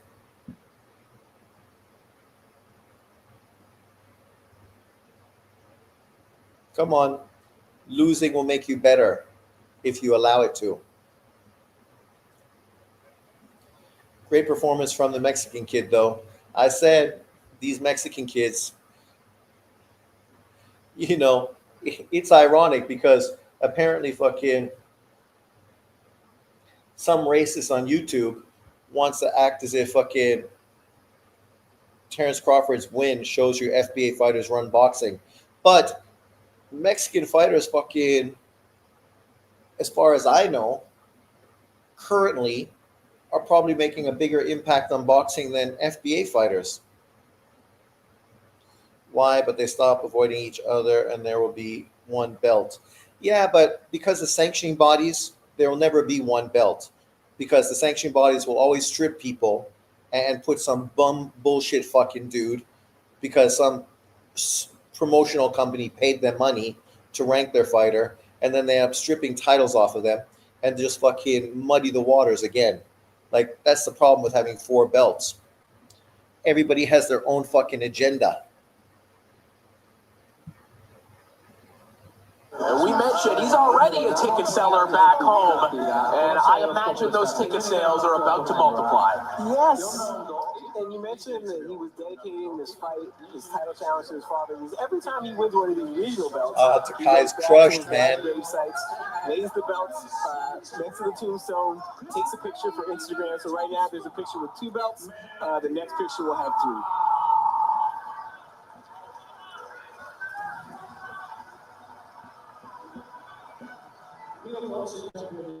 Heartbreak for Yuki Takai as he heads Heartbreak for backstage one, with his jubilation for the other. teammates. And a night that this man will never forget. Christian Medina, now the WBO Bantamweight champion. All time? Maybe spoiling that Takai and Tenshin Nasukawa title fight. I mean, that will always have some degree of cachet in Japan, no matter what. But it just had a lot of the luster uppercutted out of it by Medina. Yes, and I just noticed he's also wearing the Canelo brand No Boxing, No Life gloves. But here you see him just working, forcing Takai into the corner and just not giving him any options, not giving any room to operate, not giving him time to regroup. When you look at it, it looks like fucking the fight will start at 7. So they're going to make people wait 45 minutes? Let's hope not. And Christian Medina just suffocated and never gave him the time. Take a knee, you dumb motherfucker. Giving the referee no choice but to stop that fight. Good stoppage. Yeah, the ref fucking only did that because you didn't take a knee. Take a knee, you get a standing fucking 8 count. You fucking stand there and just get fucking pummeled. No Diddy. I don't know if Bud is a top 10 all-time fighter or not. Obviously, some thought has to go into that. It's obviously a conversation. I think the girl in the middle.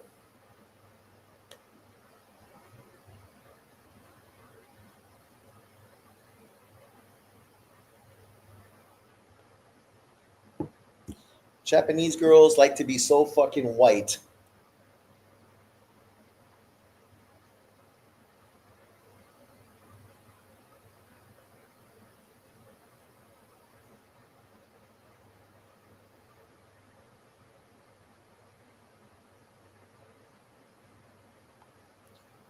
Names in boxing. Oh, Moses Atoma, still Bivol and Beterbiev, Benavides and fucking Yard and Smith. That division's stacked full of some quality guys. Fucking today we saw him in Billy versus Lester Martinez. What a war. Pacheco, Iglesias. Fuck, I can't even remember Iglesias' name. Janabek, Adamus. Quite a few guys. So many dudes that I'm excited to watch, right? There's like a plethora. Inoue, dudes down at the smaller weight divisions. Bam. Junto. Ryota Tatsumi, his brother Hiyato Tatsumi. Oh, it's a good day. You can go on a honeymoon with your wife. Do something.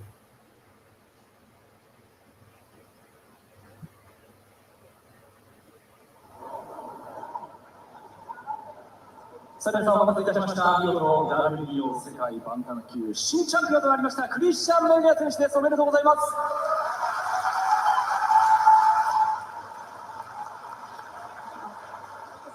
Muchas gracias, Japón. La verdad que siempre me he sentido como en casa.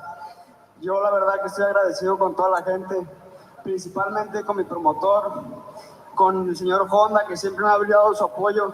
Esta pelea va dedicada para él, que hace unos días cumplió años. Muchas gracias y dedicada para el señor Honda. 日本の皆様ありがとうございます。私は日本のことをホームのように感じております。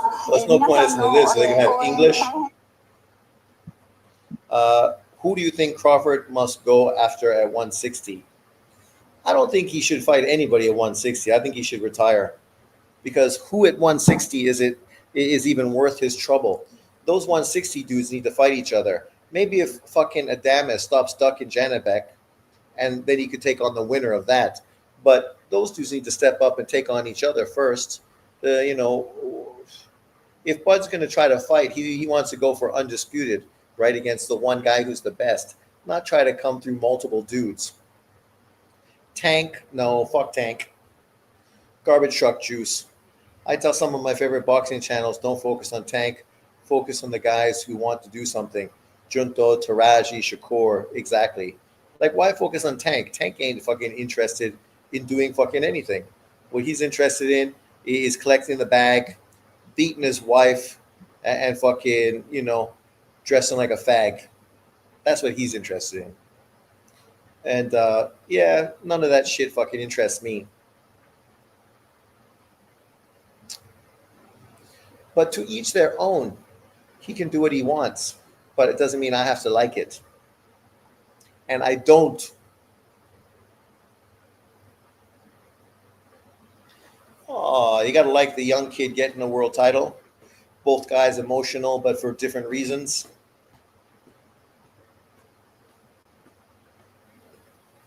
A dream come true, young man. You are now a world champion.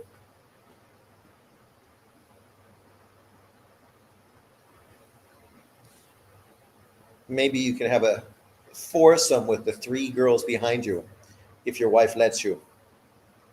Honey.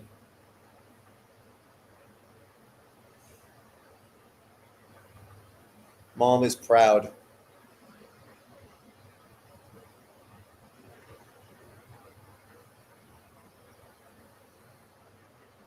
And next is the big one. Inoue, Janabek. Dun, dun, dun. That's the shit we've been waiting for.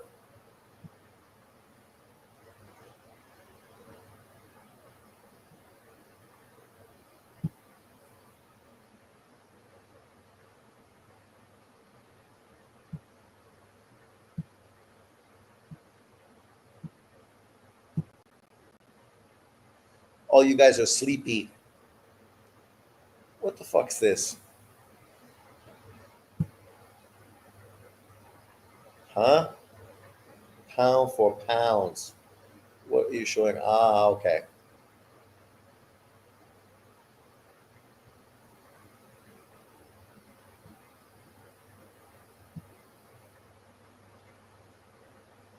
Where? Come here.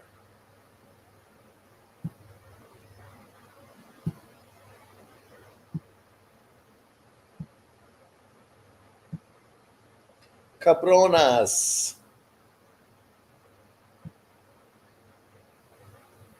There we go. Adamus sparred with Janibek, and Janibek said in Kazakh that I'm not convenient for Adamus.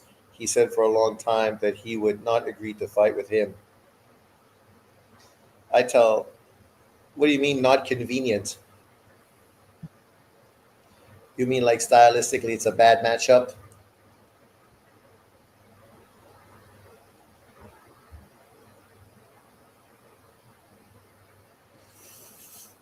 Iglesias, ranked number 25.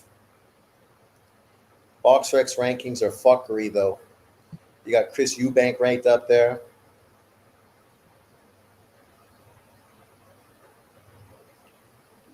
Fucking Ramirez should be ranked higher. Unified champion. Navarrete, 3-weight world champion.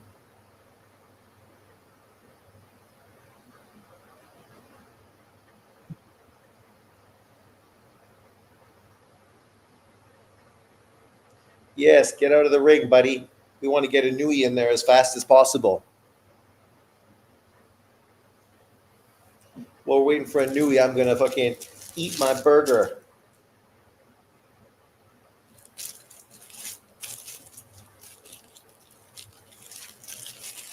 I think everyone else passed out, fell asleep after a long day of boxing.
How are you, Lily? Good?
I hate when people eat on camera.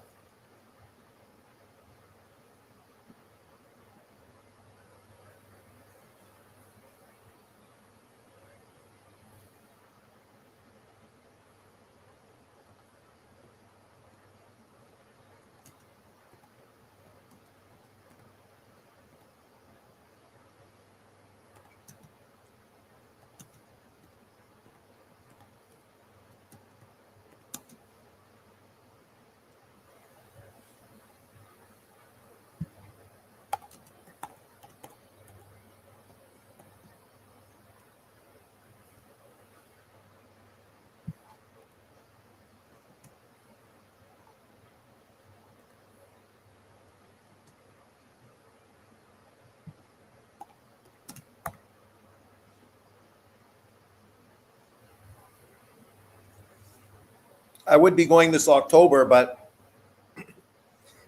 Okinawa is like Taiwan. All the hotels, it's all like family type of rooms. To go to just a room where it's like a single occupant or like a couple, it's more expensive and it's weird. So I gotta like do a little bit more research.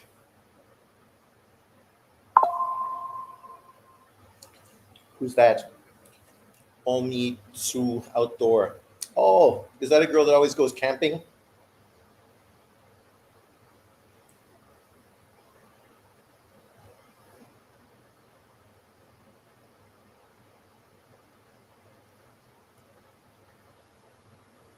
Hmm. Yeah, I've seen her stuff before. There's quite a few channels now similar to her. Okinawa and Fiji Island next summer. For you? Yeah, Okinawa, it's pretty reasonable priced, similar to Taiwan. But obviously, it's only like an hour flight away from where I live. I'm from Kazakhstan, and GG is changing boxing there. We left the Russian organization by order of GGG. Hey, GGG's the man. He's making a real impact, right, with amateur boxing, which I'm happy about. People love to shit on him, but he's making a real contribution to amateur boxing, giving back to what brought him where obviously he came from. And Kazakhstan, obviously, them and Uzbekistan have a ton of great fighters. So you might as well build on it and prosper and send these kids into the pros well prepared and to potentially become that next generation.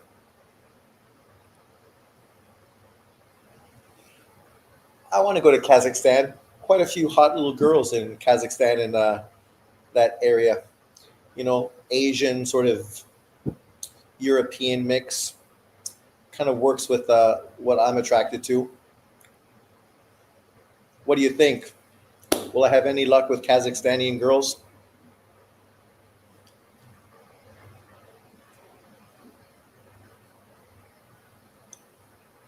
Especially if I'm a GGG fan. Doesn't Kazakhstan have the volleyball player that I like? I think she's a volleyball player. Super sexy, tall girl. Is that who I'm thinking about?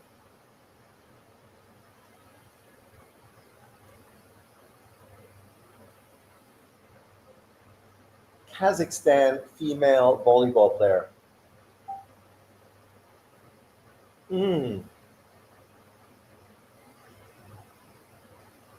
That's her.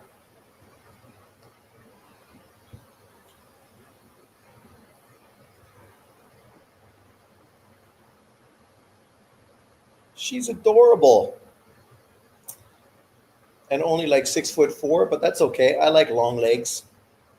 As long as she likes short old men, perfect. He helped boxing stay in the Olympics, and it's very strict leader. Yeah, I mean, thank God for him. Otherwise, obviously, boxing wouldn't have been in the Olympics in the States coming up, which would be a total fucking terrible circumstance. So it's good that he's getting behind it, and obviously part of the group that funded it. Sean, I hope Bud don't stick around too long. No, me too. I think at this point, what is there to stick around for? Right?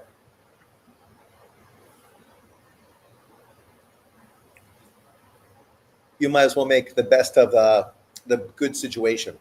Right now, you're king of the world, man, Ma.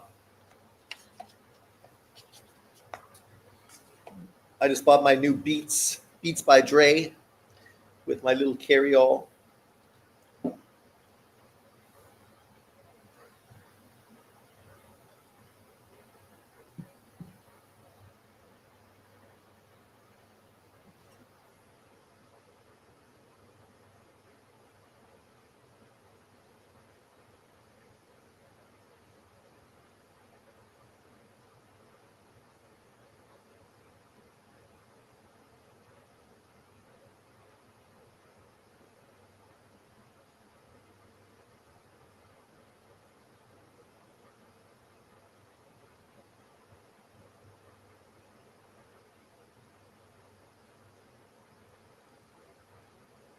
You love the Asian girls too, I see, my man.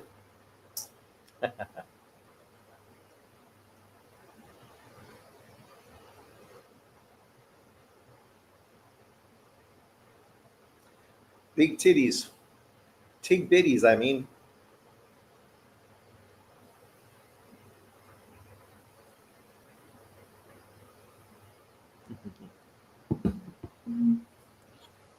I just seen a white man on John Boxing's video talking about we did it, Bud's the greatest ever. Yeah, me too. I always like brunettes with a little bit of color. A white man on John Boxing's channel.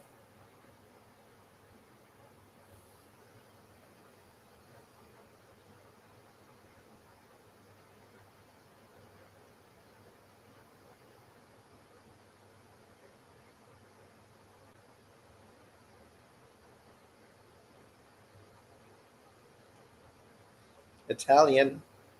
She's got some brooding eyes on her, eh?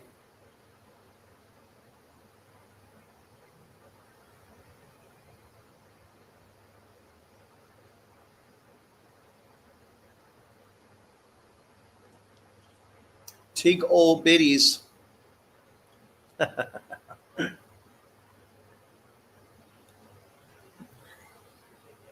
John, he just fucking loves to hate, that guy.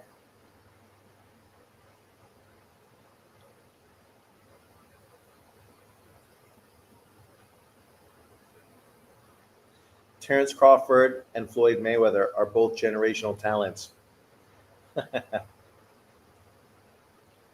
Nobody cares about Floyd Mayweather. This guy's still fucking harping on fucking Floyd Mayweather. Is St. John a white guy? Yeah, that guy's fucking cringe. Always calling me fucking pedophile. Like, imagine being on a channel, being the host of a channel, and you got fucking scumbags like that on your channel, and somehow you act like your channel is righteous. It's like the Democrats, right? They fucking accuse everybody of everything, but yet consistently you see what they say and what they do. It exposes them as scumbags. Scumbags.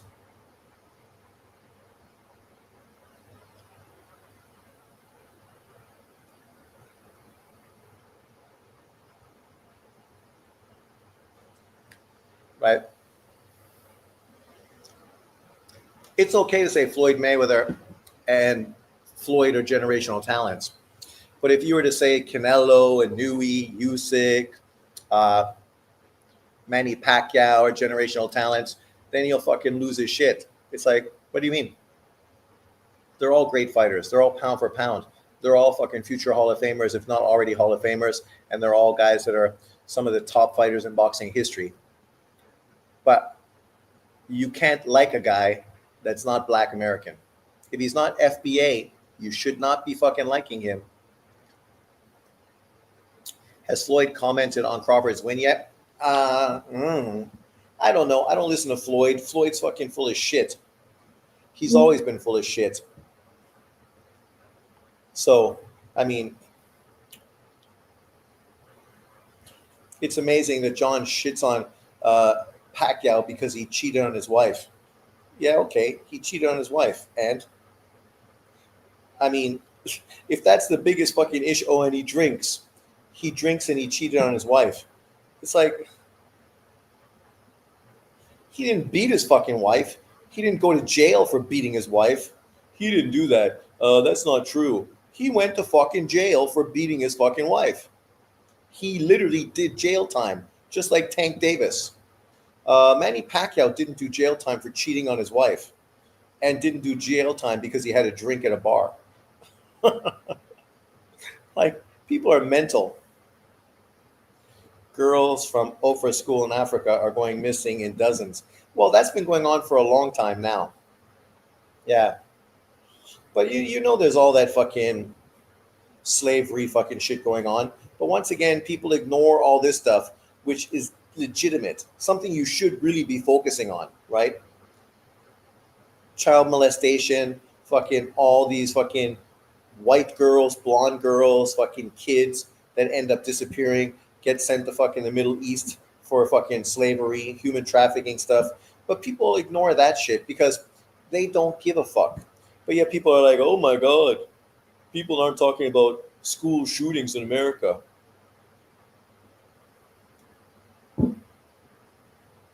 People fucking do talk about it. They're just sick of talking about it because there's nothing they can do, and it continues to happen, and the government hasn't done anything to change it. Like, example, potentially put fucking security in schools so that that kind of shit doesn't happen.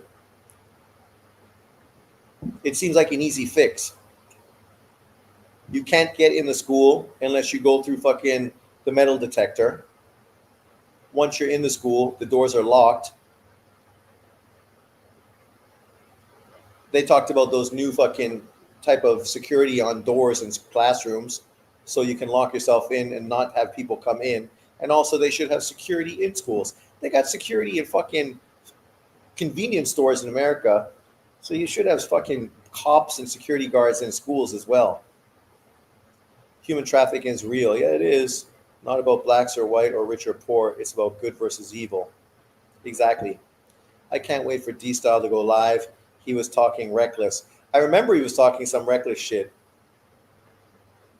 So they are waiting to 7 to start the fucking Inoue walkthrough. Oh my God, come on. You put knockout punches on a fight card, but then you're going to make people wait literally fucking longer than the fight was. The fight ended at like 6:14, 6:18, and you're going to make people wait all the way till 7 until you get the next fight going on. He don't get it because he's a fucking moron. Like, literally, right? You know, like, this guy doesn't realize the reckless shit he's pushing is part of the problem in America. Dividing fucking the country because of racism, which is bullshit, because everyone's in the same fucking boat. But he's the guy that comes on and fucking starts pushing bullshit like this, the violent nature of white Americans. Because black Americans not violent. Like, you can go on social media and there's a fucking nonstop fucking black American violent fucking thing after violent thing, women and fucking groups and men, boys and girls constantly. Literally, a black guy just killed 2 fucking old people in New York City. Why aren't you talking about that? A black guy just killed fucking the young fucking Ukrainian girl on the train. No, but he acts like black people don't do anything. 14% of the population. You shouldn't be doing anything. You're a small fucking percentage of the fucking population. So the amount of times we see you do something violent should be minuscule. Kind of like Chinese. You never see that from Chinese people. How often do you see Chinese people fucking on the news for killing somebody? Never. There's a race war going on because that's what the media is perpetuating, because they want fucking people to fight amongst themselves. And no matter how much you tell people this, they just don't fucking get it. And it's not new. It's fucking something that's been going on for decades. The government doesn't want us to get along. They want to fucking sow fear so they can control all of us, whether it's global warming, the threat of fucking China and Russia, race fucking war in the country. Doesn't matter. They want fucking everyone to be in fear and fucking need to be controlled by government. It's some bullshit, but you know, You can't tell people fucking shit. You can lead a horse to water, as they say, but you can't make it drink. But you can fucking stick its head in the water and drown the motherfucker. I have to go. Have a nice day, guys. You're leaving before Inoue? Come on, man. How are you going to fucking walk away? Inoue's going to start in like 15 minutes. MJ. I know he's not Kazakhstan, but Uzbekistan. Your rival in the amateur boxing segment. And they've been doing better than you guys. So, man, you should be watching this fight. But no worries. Have a good one, brother. Thanks for jumping on. I appreciate it. Peace.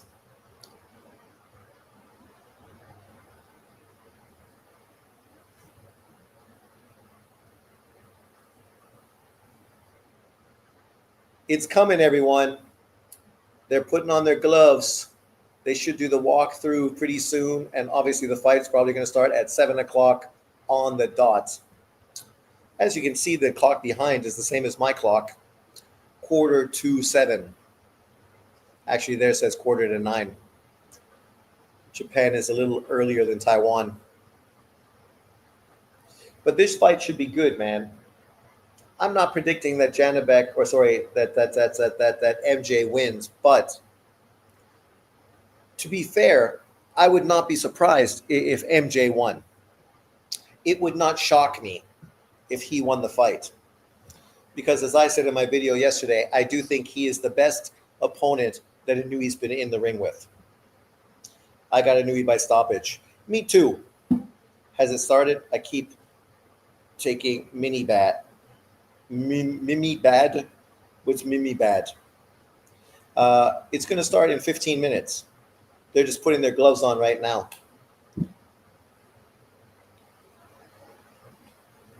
Right now we can see MJ gloving up with some sweet white gloves. Thomas Jefferson in 1700s gave us the blueprint on stopping New World Order.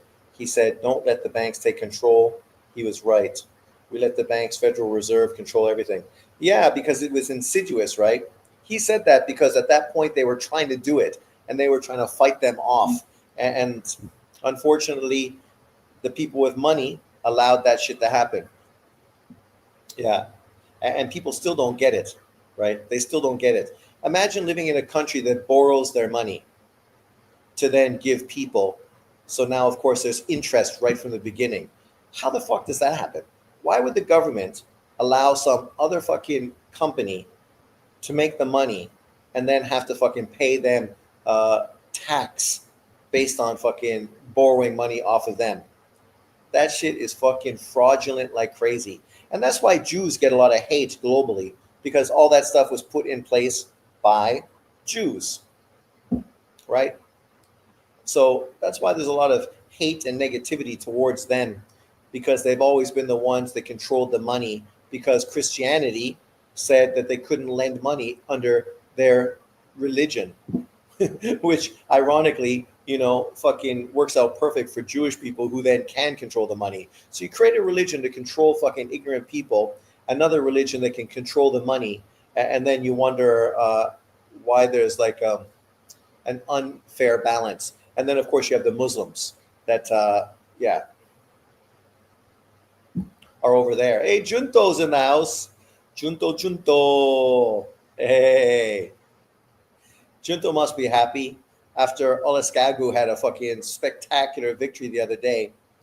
Don't agree with stuff Jefferson did, obviously, but he was spitting bars. Why? What did he do? Have slaves? Whatever. Everybody had slaves. So he didn't do anything black people actually back then did. Black people owned slaves as well. So, when it is what it is what it is. The irony is there's people that own slaves today too, and no one talks about it. That's ignored completely. Obviously, no one thinks slavery is good, but slavery's been around for a fucking long, long time. You think back to when people had wars from tribes, what you did is you fucking took people as part of your reward for winning, right? Hence becoming slaves. Ever since people started to kill each other and fight one another, possession of people was just as prominent as possession of things.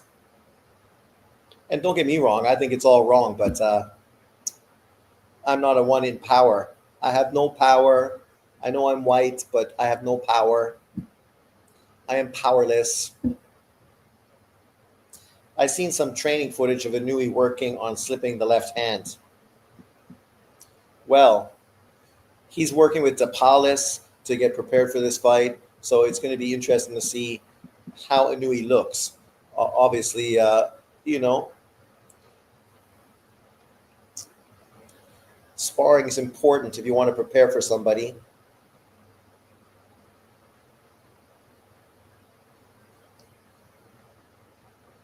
Thomas Jefferson.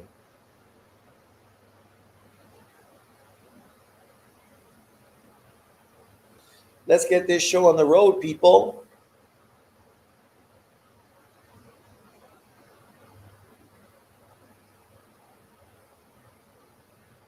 Luckily for me, it's only like 6:50, so still early.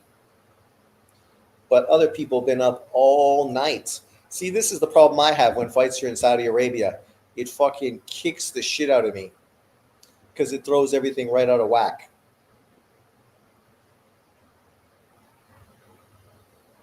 I mean, between fights, I was doing prep for my classes tomorrow on Canva, making flashcards for my kids, which I have to teach tomorrow. Simple verbs.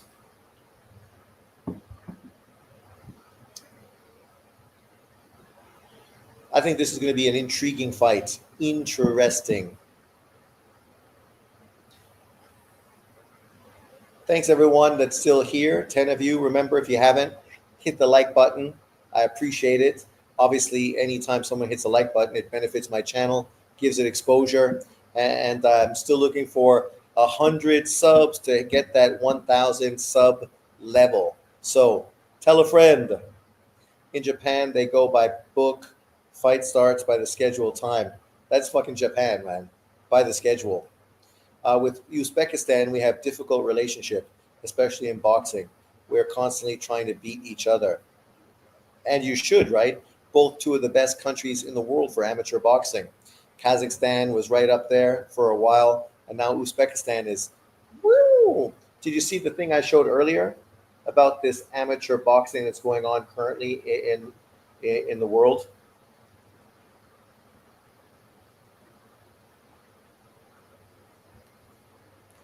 Uzbekistan currently has 11 medals, Kazakhstan 10, China and England 5, India, Brazil 4, and then all the rest of them. But where's the U.S.? U.S. is down there with 1 with Canada. What's going on? Fucking Chinese Taipei. Look, we're there. Who says we don't have boxing? Taipei. That's Taiwan. Chinese Taipei with Mongolia, Spain. 2. So we got 2 medals. We're dominating. Oh, look what the cat dragged in. The fight is about to start, drunk Irishman. The politicians out there raise prices and are stealing money. Always. Cheating motherfuckers, all of them. They get rich while we get poor and fucking slave away working like dogs. And all we can do is sit back on the weekends and enjoy a little boxing. Oh, the fight's about to start. I should go crack up a beer. Hold on.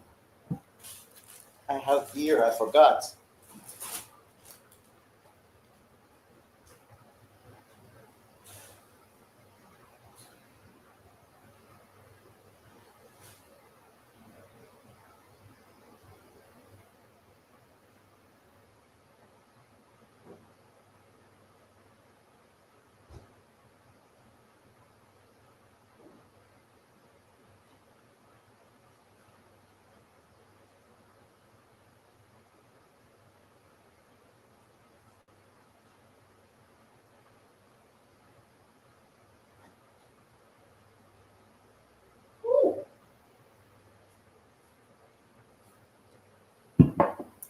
Who wants a bite? Liver. Lily will like it. Lily. liver.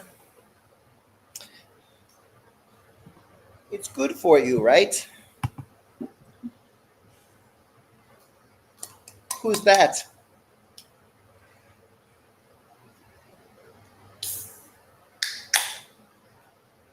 Somebody famous in Japan that nobody outside of Japan knows. We have a good boxer, Satridin Akhmetov. 118 pounds, 122. Cha-cha. This beard, very good.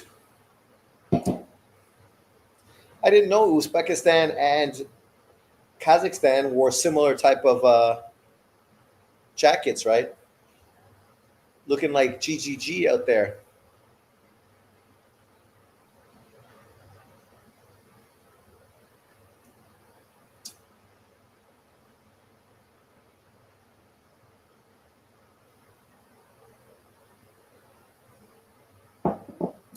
Let's get the show on the road, people.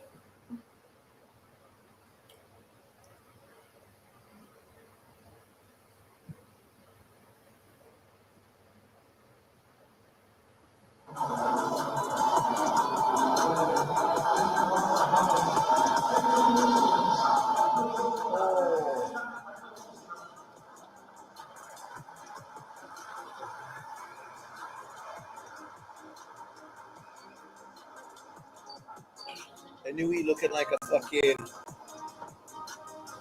J-pop star. Look at that team. Fucking, is it big enough? God damn. That's a big team, man.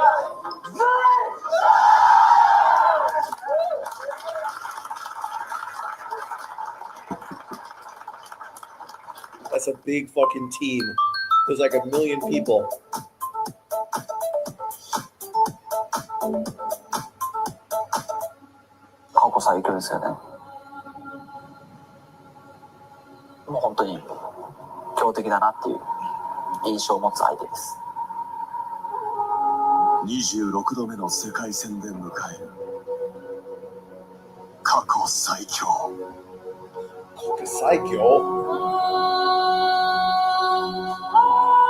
Этот бой на моей карьере самый большой бой.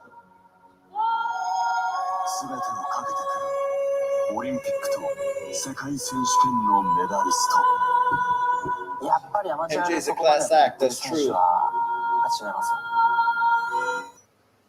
Oh, come on, people. We're ready.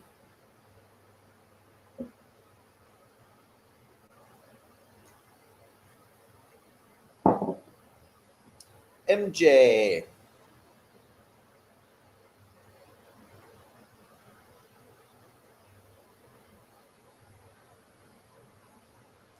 What's that guy's name?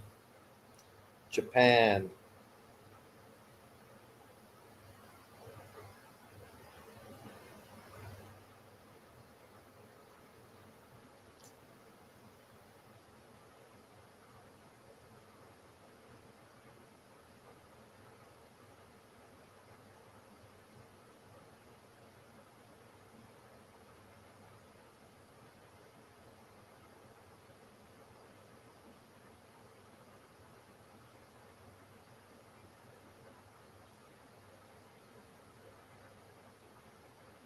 Soldier of Q.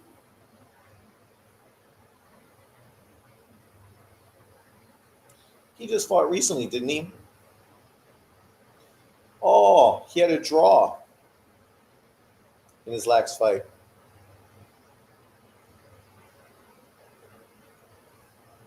But that's a different one.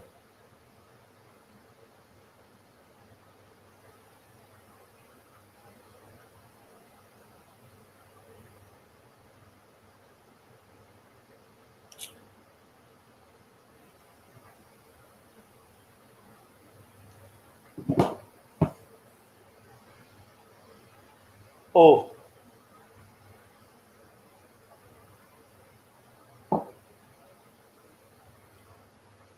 When I flew to Asia, those eastern winds are strong, man. Why? Did you get lots of turbulence?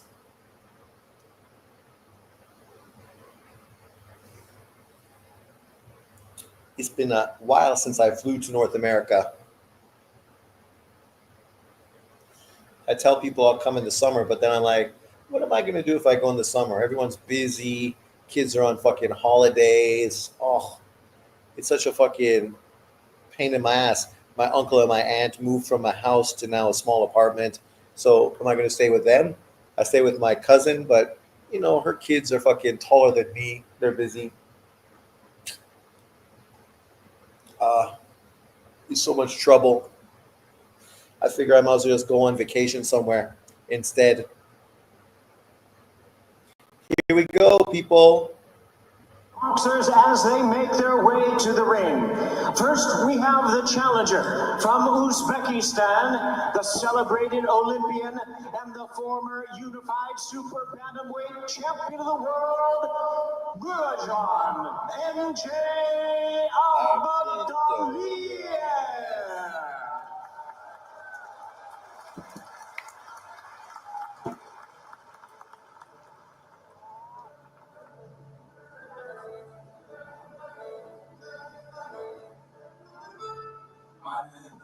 Especially amateurs. You guys got a shitload of fucking great amateur fighters.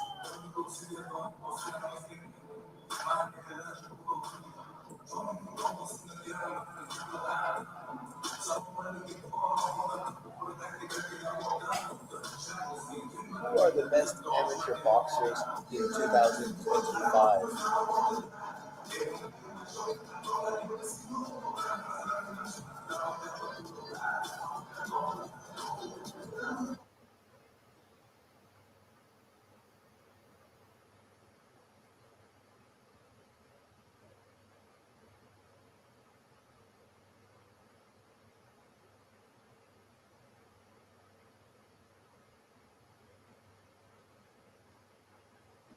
Holy moly. They mentioned a bunch of people, but fucking not one Uzbekistan. No top fighters from Uzbekistan?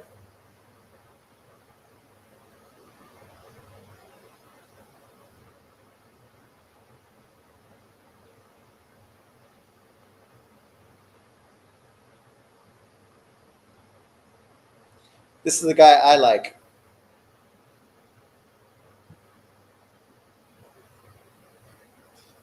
That guy. Jovalker Umataliyev. 80 kg guy. He's good. That kid is good. GG fired a lot of people and will now help young fighters get to the USA. Well, that's good because the biggest problem, like for him, right, ended up having to going to Germany, and we saw how that worked out for him. Got fucking jailed in Germany until his contract was finished. Never got a world title fucking fight. He's good, man. I like this kid. He's a fucking real deal. Also, the champion now, Ruslan Abdullayev with Golden Boy, he's good too, man.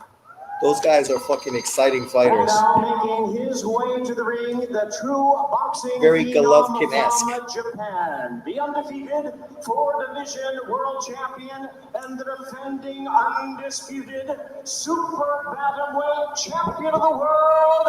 Hi, baby. It's your favorite fighter right now. The monster, Inoue.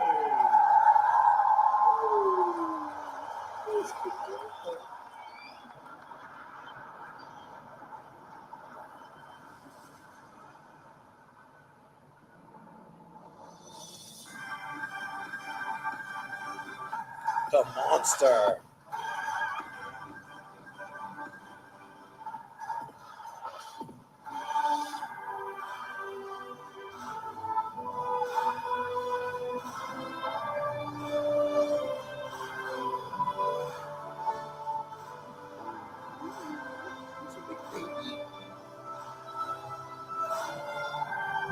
Let's fucking go.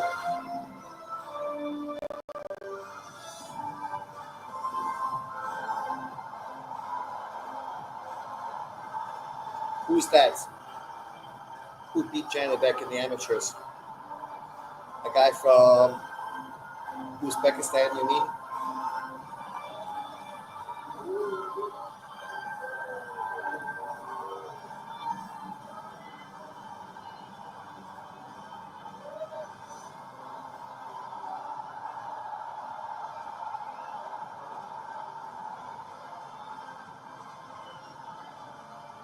For 11 years, Naoya Inoue has been a world champion boxer, twice undisputed, and yet somehow it still feels like some people are learning about the monster. Who? But for fight fans in Bekmel Japan Malakuziev. and those compelled to watch Bektamir boxing with their Malakuziev. breakfast, Inoue The short is fucking the spark man. plug dude. One of the most dazzling and vicious offensive operators, Actually, not just of our Rosado time, beat him. but maybe ever. Stopped Bekmel Malakuziev, right? Inoue has a chance to effectively clear out another division and clear a lane for an end-of-year clash with Alan Picasso and a date at the Tokyo Dome next year with Junto Nakatani. Junto. Of late, the monster has looked human, if only for brief moments, suffering knockdowns at the hands of Ramon Cardenas and Luis Neri. But the result was ultimately the same as it ever was. Can Inoue add another clip to his legendary highlight reel, or will tonight be the night the scary story finally Makes you better comes though, to an right? end? Pushes you.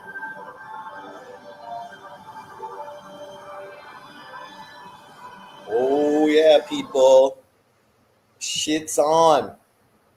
It's real now. Let's get this shit going. Inoue, the monster. MJ. This fight deserves far more credit than it's getting because this is a fucking great fight. But obviously, with the Canelo Crawford fight today, this fight is kind of taking a back door, a back seat. But quality. It's like Britain versus Ireland, Canada versus America.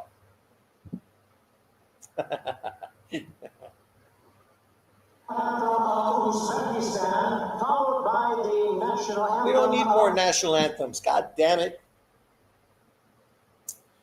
God damn it. How much of this shit do we need? It's already after 7 o'clock, people.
Is there an overall ranking for best amateurs from number 1 to number 50?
Japan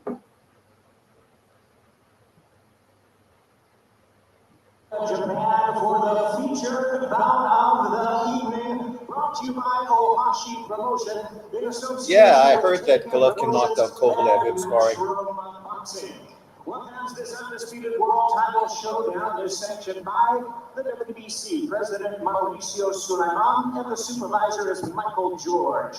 The WBA President in attendance, Gilberto Jesus Mendoza, supervisor Jose Oliver Gomez. And the WBO President Gustavo Olivier, Supervisor Leon Penancillo Jr., and the IBF President Daryl Peoples, Supervisor Massimiliano Bianco.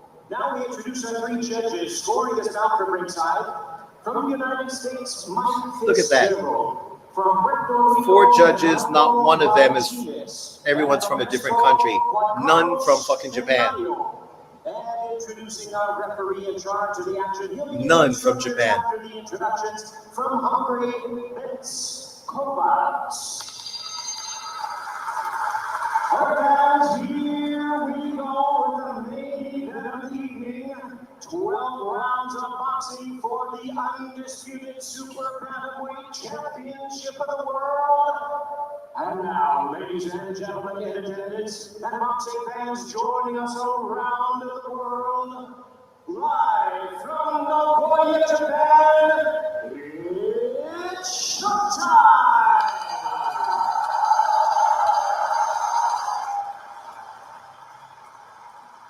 Introducing you first, the defending world champion, fighting out of the red corner, truly a superstar of boxing today.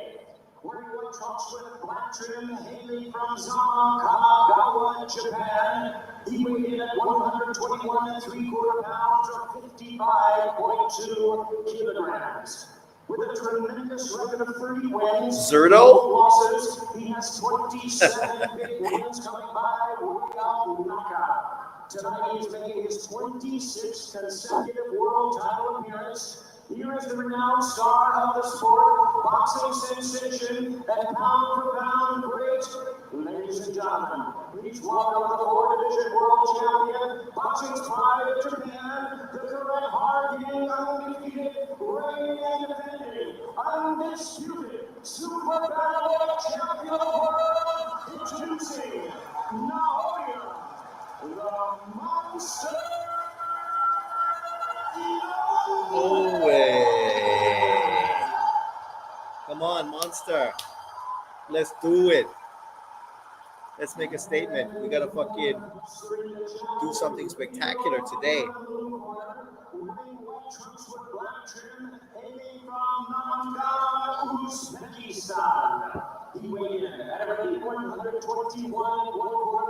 Where's Eddie Hearn? How come he's not here? After all the shit he was talking, right? Remember all that shit about fucking Inoue Duck and MJ, but he's not even in Japan. Eddie.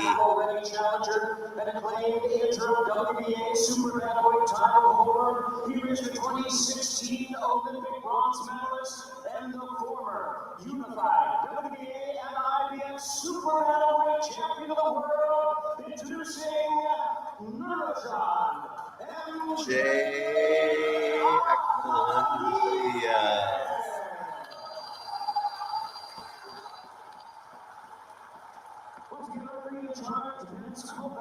Now to give instructions.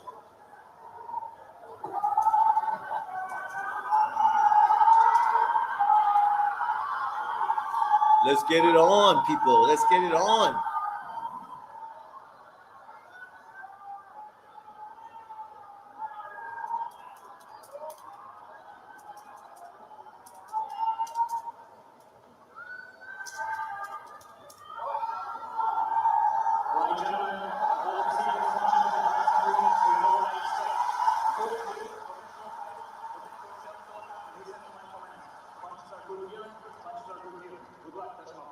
Let's go. Let's go. Let's go. As we take a look at the tape for our main event, you see the physical advantages that MJ Akhmadaliev will carry into the ring here tonight. The tale of the monster, We're the off. tale of the boogeyman. Only one will prove to be true here tonight. Oh, people, the fight is on. Round one.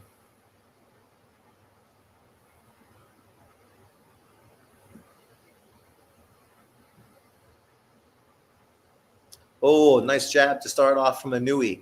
Power jab.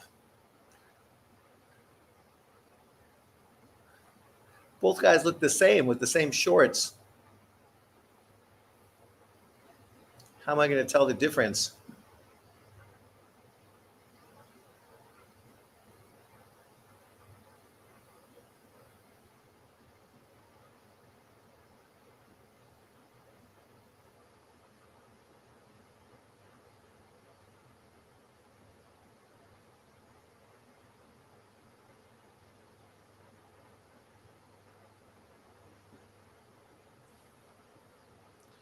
Feel out round. So far, only Inoue's jab landed.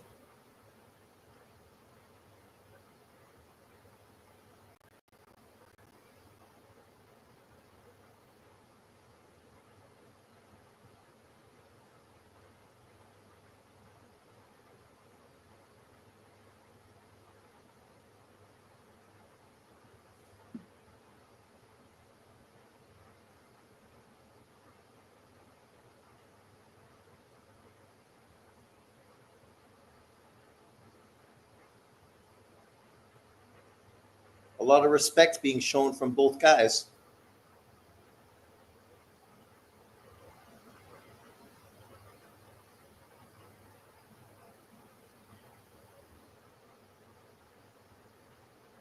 MJ flinching big time. Good body shot.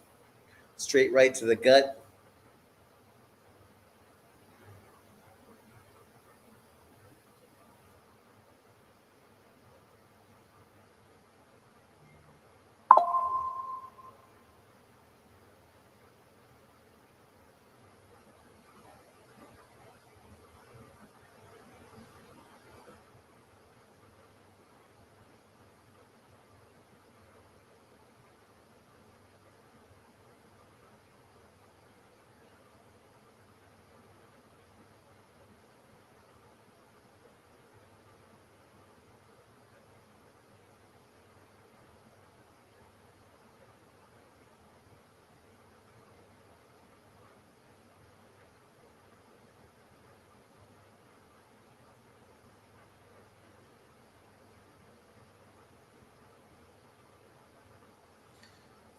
Slow first round, but you got to give that to Inoue since he's the only one that really landed anything. Both guys taking it easy.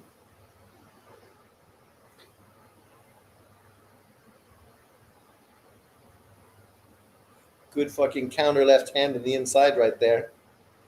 Turn that shit over.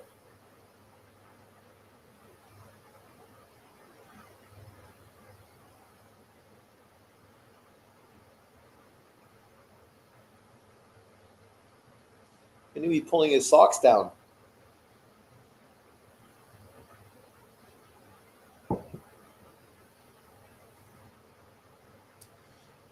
Round two.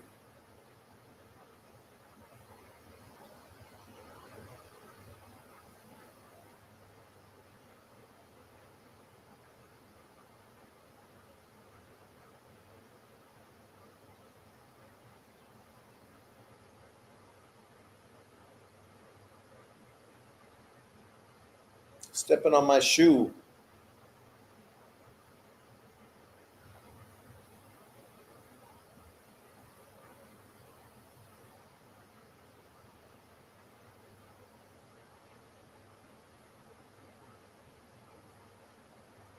The awkwardness of fighting a southpaw.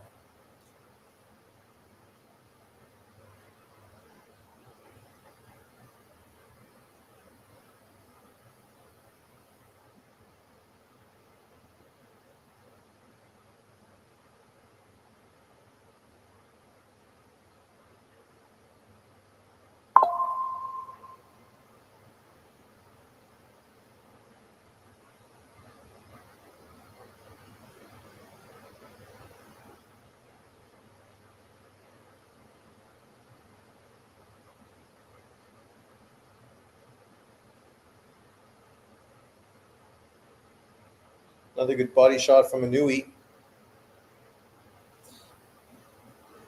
Like I said, I thought MJ in one fight looked like his body was susceptible and that he didn't take body shots very well. So I would not be surprised if a body shot's what stops him in this fight. Good defense, Inoue.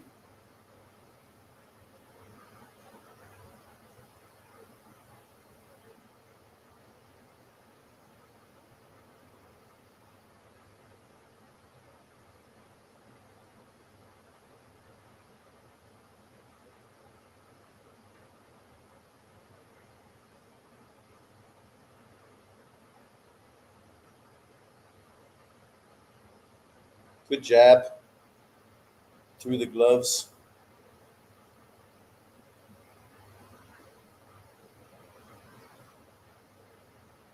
Both guys are real twitchy, eh? Trying to get comfortable.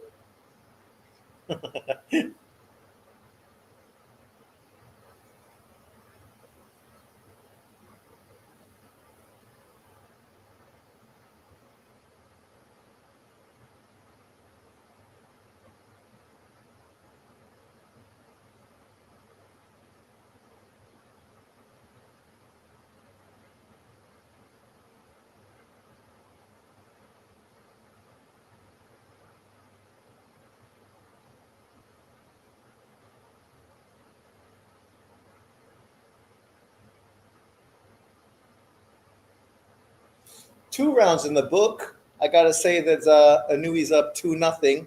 MJ hasn't done much yet to get excited about. Let's go, Inoue. Show Benavidez what a real monster looks like, for sure. Obviously, both guys trying to feel each other out.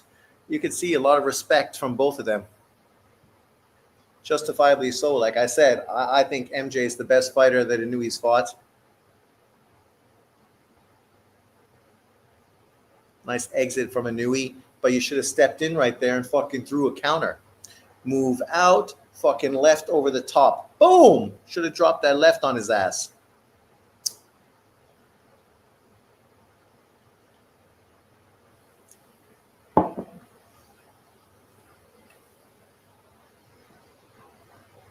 Round 3.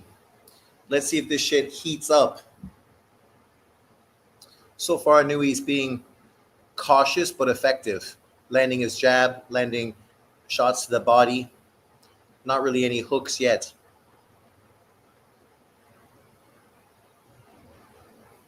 Obviously, southpaw orthodox, a little awkward. Both guys feel a little uncomfortable. Nice straight right from Inoue down the middle. That's the southpaw killer right there, baby.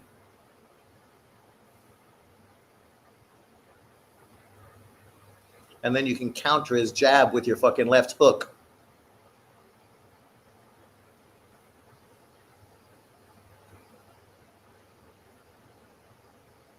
Oh, right hand.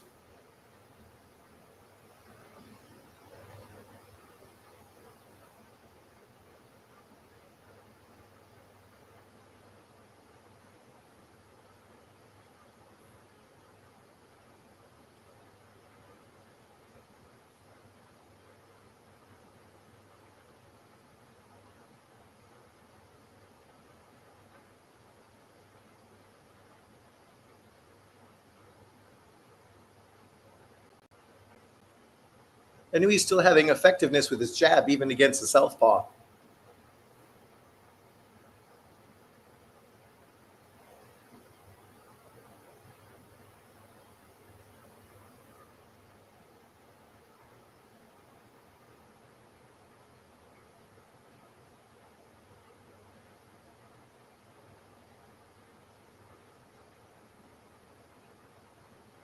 Nice body shot.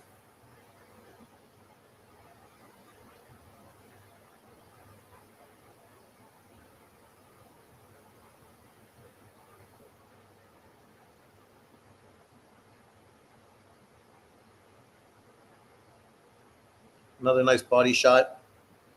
That right hand to the gut, it's there.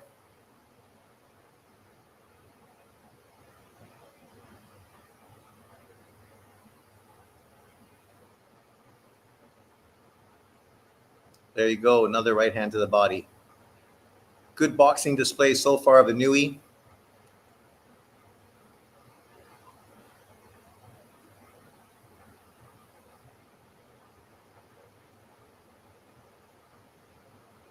Winning the battle of the jabs.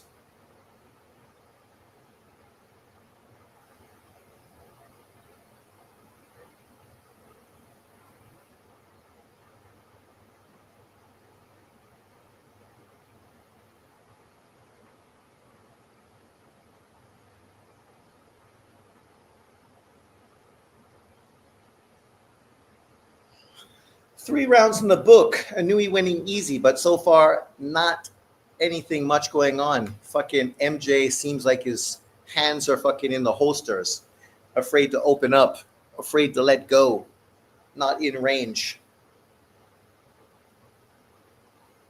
That's a big crowd. I wonder how many people are there in Japan.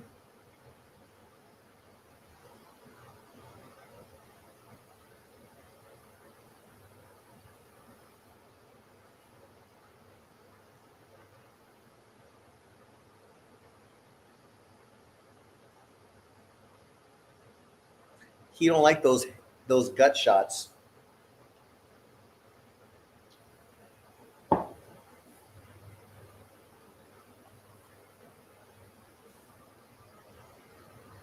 Let's go.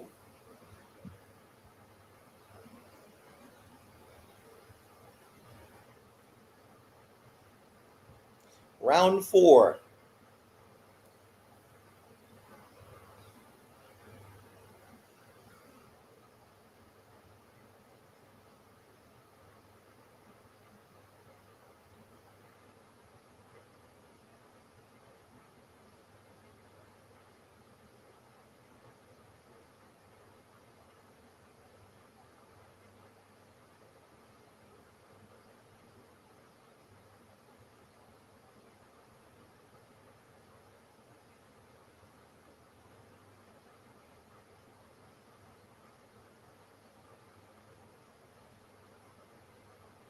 Good jab, right hand.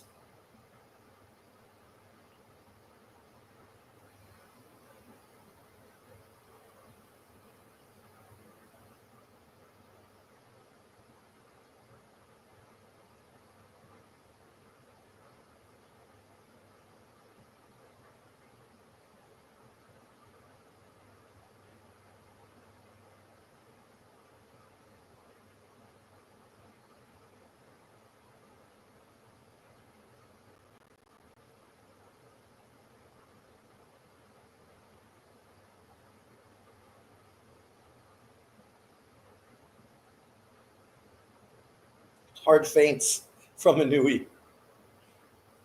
Hard feints.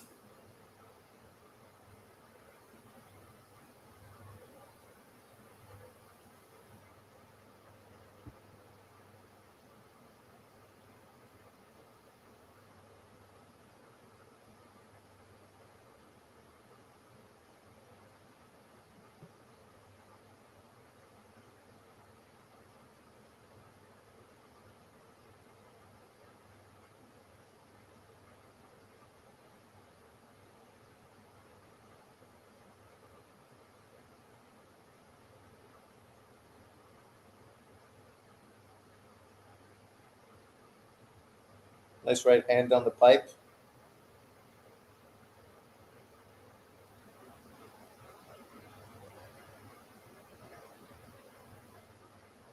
Oh, nice counter right hand. Boom. Oh, nice shot from Akhmedov. That was the first real shot he landed.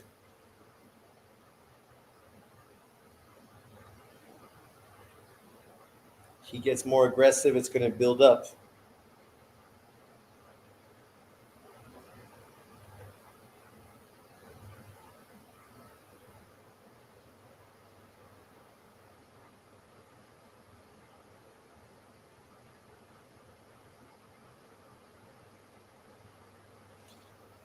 More exciting rounds, but I still think the result is the same. 4-0, Inoue. Will it go 12? I don't think so. Rest in peace, Ricky Hatton. Found dead at home, age 46, they're reporting. Shut up! Really? Fucking Ricky Hatton dying today. Oh, nice right hand from Inoue. Rest in peace, my man. That's fucking terrible. The dude's so young. Fucking me. 46. Jesus Christ. Guy's 11 years younger than I am. 46 is too fucking young to die. Wasn't he getting ready to make a boxing comeback? Like his son just got beat? Wasn't Ricky Hatton making a comeback or something? Fuck me. That's crazy. Round 5.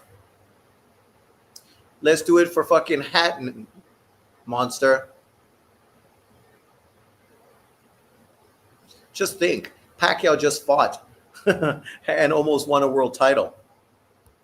Jesus. Nice right hand.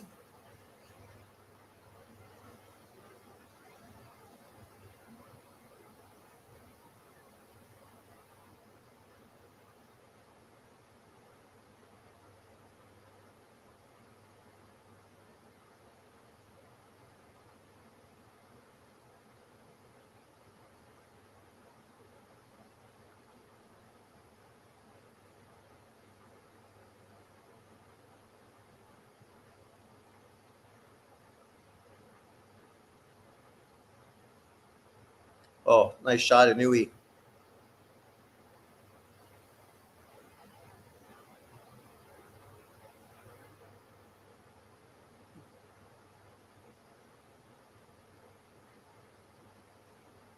Look at these two guys.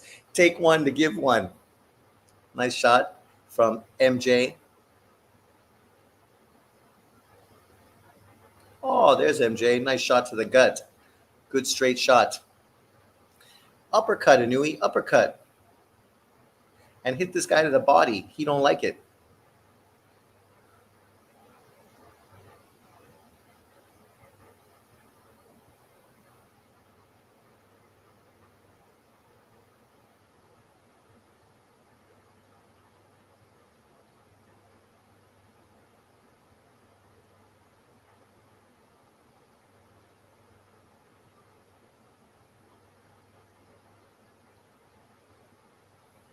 Hard feints, he shells up. That's when you should fucking hit that body. Pull counter.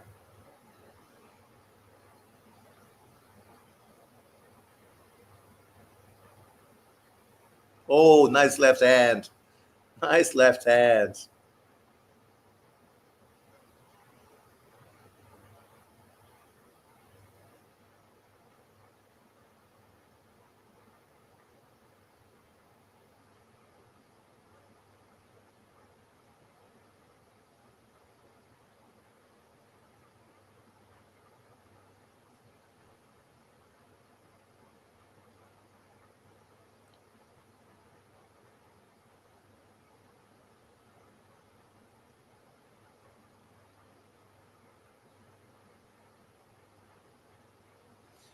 Good round. Far more exciting that round. They must have heard about fucking Ricky Hatton, and they figured they'd come out fighting. Yeah, was getting ready for a fight in December, I think. Yeah. How do you fucking get killed when you're fucking coming back to have a big fight?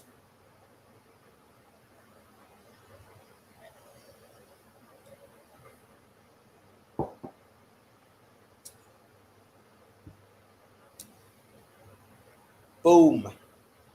Nice left.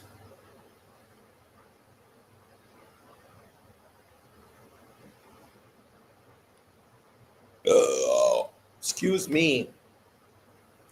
Yeah, that's crazy, man.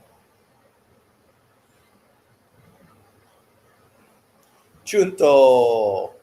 What are you thinking, Junto? Round 6. What did I predict? Round 8? Welcome back, boxing fans. Another great show with Sean.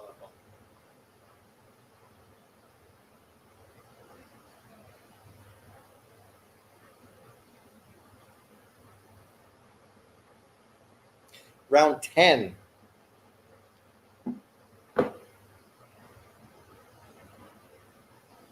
I gave MJ a lot of credit. 10 rounds. So I still got lots of rounds. 6, 7, 8, 9, 10. 5 rounds to go for Inoue to fucking give me what I want. A KO victory.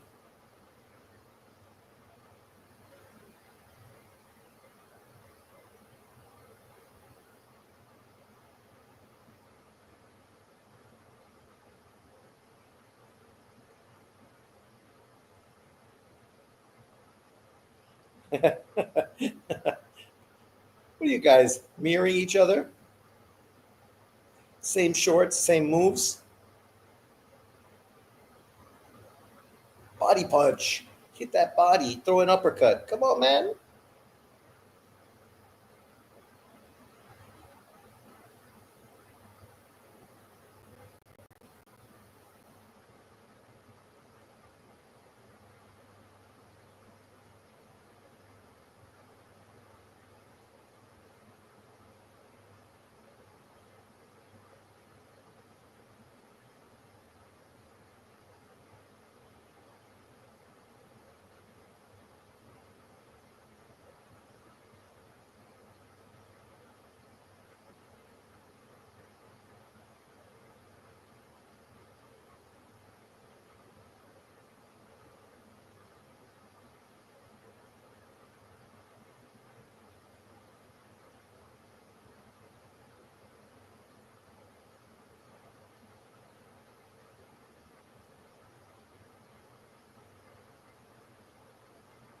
Oh, MJ opening up.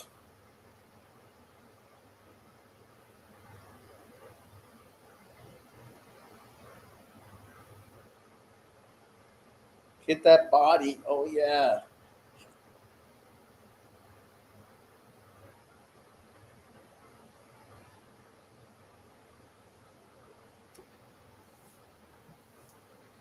MJ's giving around like 5 rounds, but at least now he's starting to fucking put something together.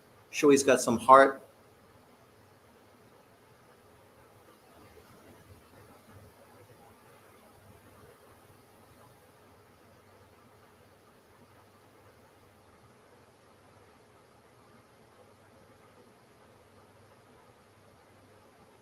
Oh, plug in my computer.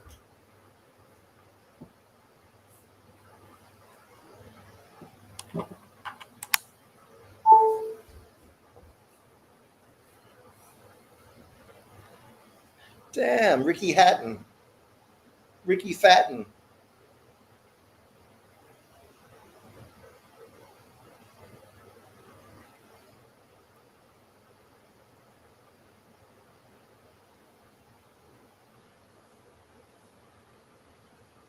Ricky Hatton dead? Found dead.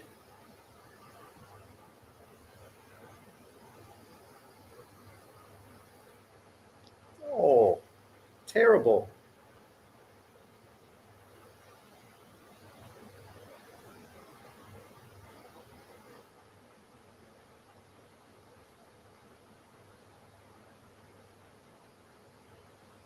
Okay, round 7.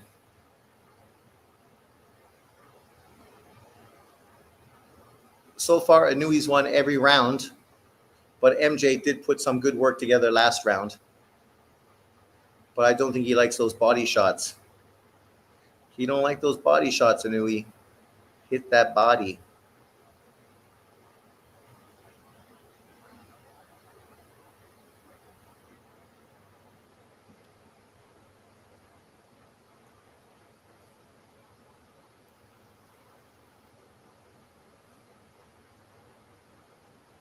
So far, it's been easy work for Inoue.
Good body shot.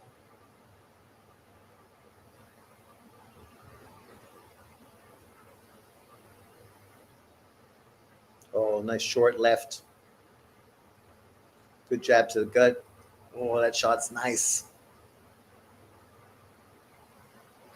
MJ just does not look like he knows what he could do. He's befuddled being fucking outboxed with power boxing. Biting on every feint.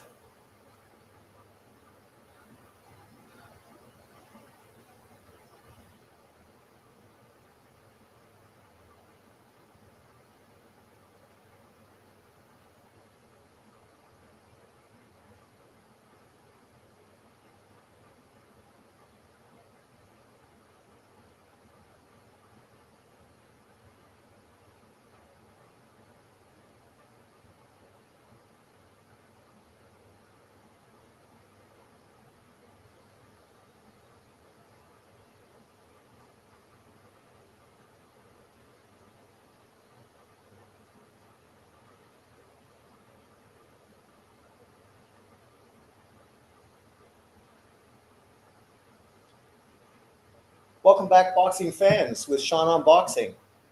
Rest in peace, Ricky Hatton. Ricky Fatton. I was shocked and surprised watching the Inoue fight to hear that Ricky Hatton has just passed away. And obviously it's shocking and very surprising news. Everybody on my live is kind of scratching their head thinking, what the fuck happened? This guy obviously was in training for a December fight, a comeback fight, and obviously was found today in his family home, dead at the age of 46. Shocking and surprising for sure. When you think about a great fighter like him passing at this early age, I mean, what is there to say? It's very surprising. Obviously, our heart goes out to him and his family. Obviously, his son just retired from boxing after a short career that didn't really pan out. And Ricky Hatton was going to step back in the ring to try to win back some of his glory. This is not the ending people were hoping for. Welcome back, boxing fans. Round 8.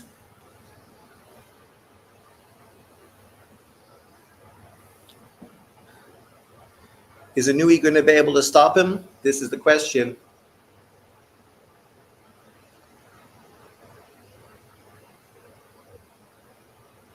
Why Japanese?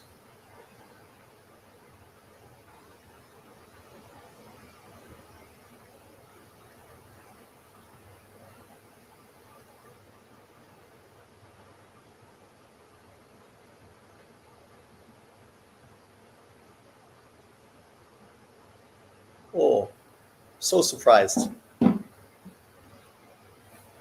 Let's go, Monster. So far, easy work. 7 rounds to 0 for Inoue over MJ. He's definitely having his way with MJ, but obviously MJ is taking a good punch, showing he's tough and resilient.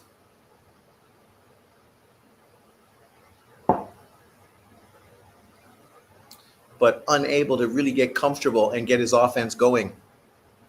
Inoue's been very good with his jab today, controlling distance, jabbing to the stomach, jabbing to the head. Good straight rights to the body. Hasn't been very effective with his hooks since they're mostly on the outside for this fight, but nonetheless, he still pretty much walked away with every round so far, clearly and easily. Now we're in the 8th round. Inoue is just kind of toying with him, is the best way to kind of describe it. Just kind of breaking him down, wearing him out, frustrating him, and just doing what he wants when he wants.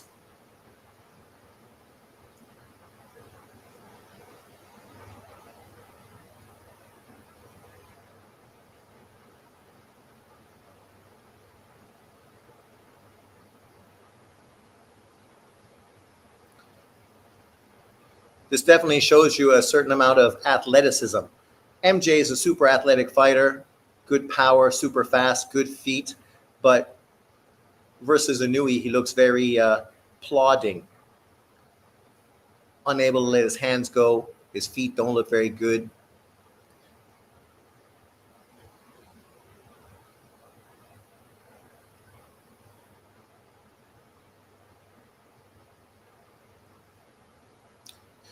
Another good round for Inoue, walking away, taking it easy.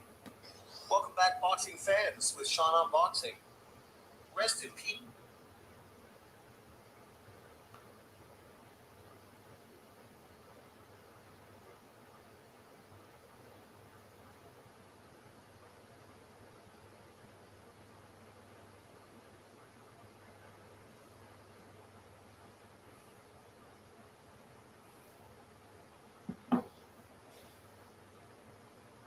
You imagine all the trash talk that fucking Eddie Hearn was talking, and his fighters went out there and so far shit the bed. Obviously, it's still early. They're going into round 9, 10, 11, 12, 4 more rounds to go in the fight. So obviously, there's still an opportunity for him to do something. But so far, 8 rounds, 8-0. And this is clearly 8-0. There's no round where you could literally give MJ the round because he's just been outworked and styled on completely for every single round. Even the first 2 rounds, which were quiet, I knew he was still the one that was more effective in that feeling out round as well.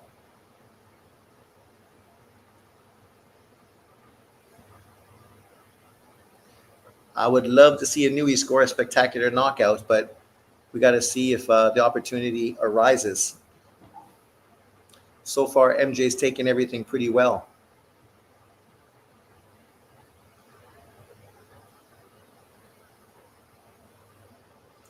I wonder what Junto Nakatani is thinking, sitting over there in the first row watching the fight.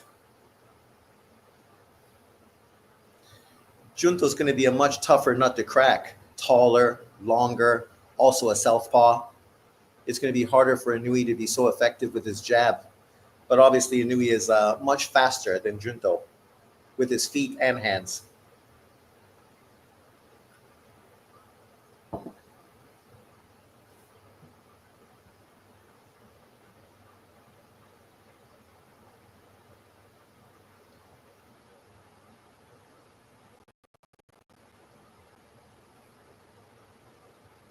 You want him to throw, but you don't move forward.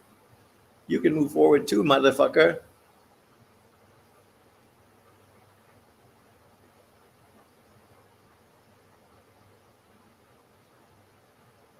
Good left hand from Inoue.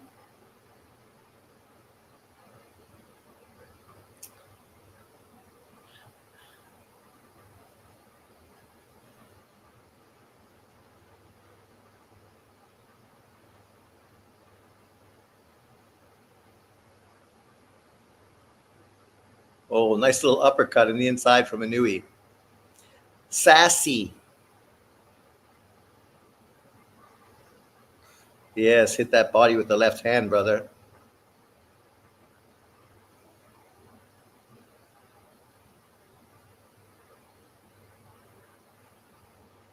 Oh, he didn't like that left to the body. Oh.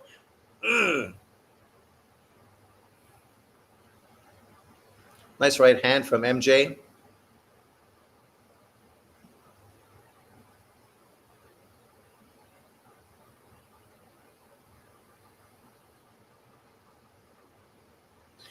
I knew he's got MJ twitchy as fuck in there. Oh.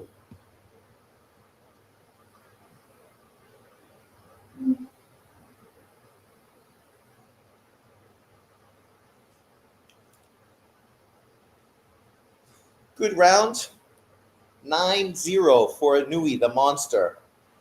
MJ just looks befuddled. Befuddled. Who's winning the fight? Oh my God, easy work. You cannot give MJ a round in this fight. He's been shaking it for the opening. I don't think it's hurt because he was doing it before fucking punches landed. I think, you know, when you, nice uppercut, when you just can't get comfortable, so you're trying to fucking loosen yourself up to get into some sort of rhythm. So both him and Inoue were doing the same thing early on.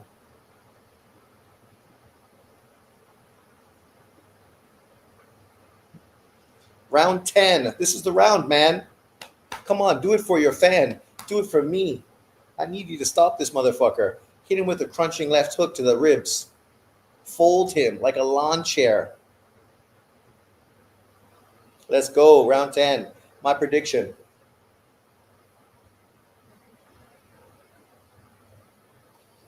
I knew MJ would be tough. Oh, there you go. That was the left right there. I like it. Don't stop there. Don't stop.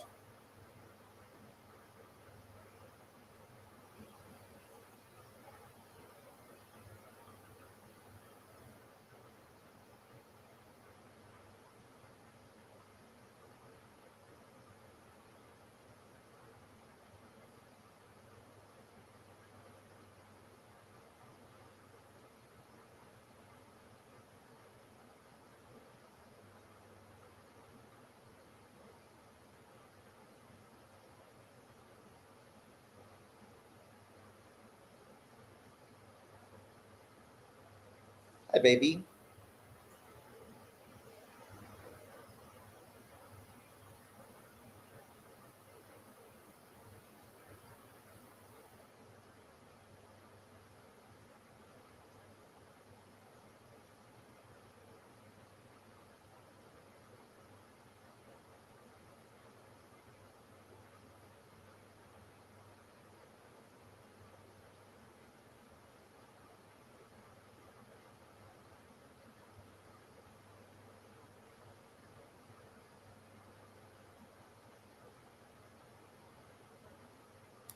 Good counter shot from MJ.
Round 10.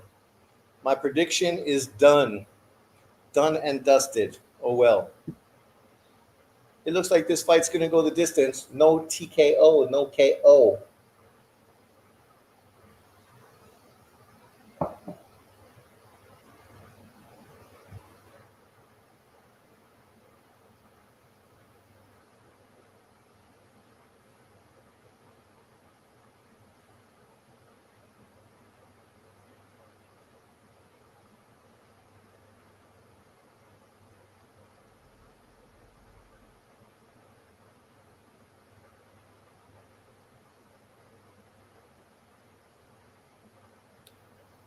That was probably MJ's best round of the fight. Maybe we can give him a round. 9-1. No shutout, Lily. Round 11. Hi, baby. Don't worry, we'll go out after this. It's still early.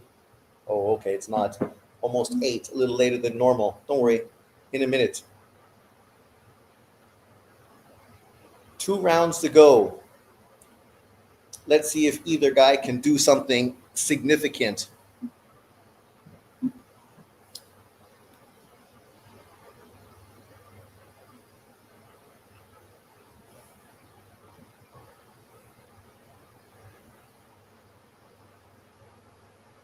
Oh, nice straight left from Inoue.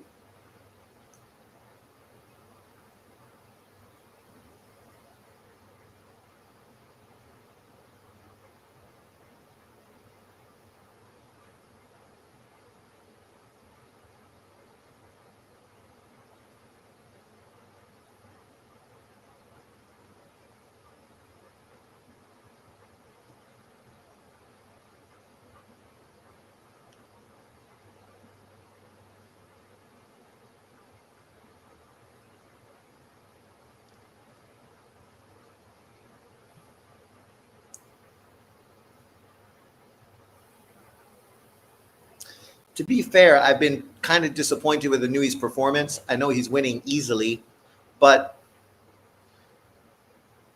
this isn't like he's progressed and become better at the division. If anything, I think he's kind of stagnated at this division over the last recent few fights.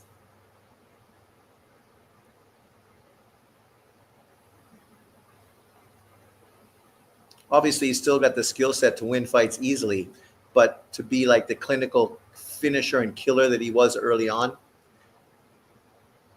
just not quite the same. Doesn't go to the body as much as he did before. Before, one of the best aspects of him was his body work, which was crunching.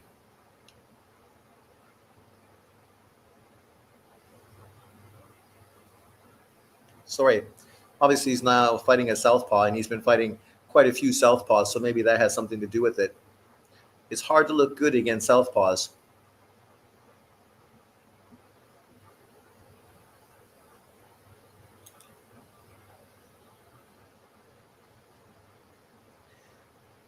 But overall, easy work, easy money. All the people that said he was ducking MJ, really? MJ has been left almost fucking...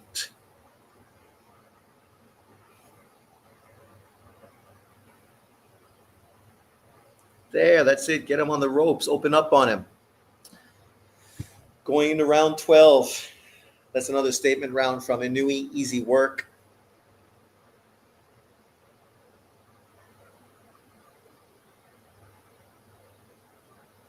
It's Ricky Hatton.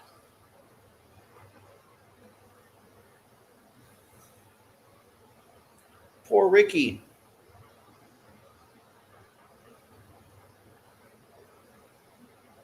Round 12. MJ is thinking, please, just get me out of here. This has been a frustrating fucking night. I have not been able to do anything at all. I think that he's following a certain game plan. After round 9, he could have been upping the pressure, but he let it off. I think so. Wonder what happened to Ricky. I wonder. Why is my feet stopping now? It's the last round. Don't stop now. Come on. You've been so good all night, and now you're going to fucking fuck up on me just before the final round? What the fuck?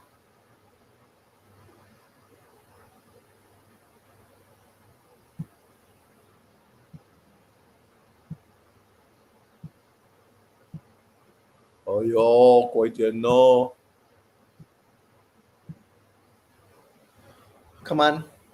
Chop, chop, chop. Chop suey. Let's get going. Oh, can you imagine? It's fucking the final round, and now my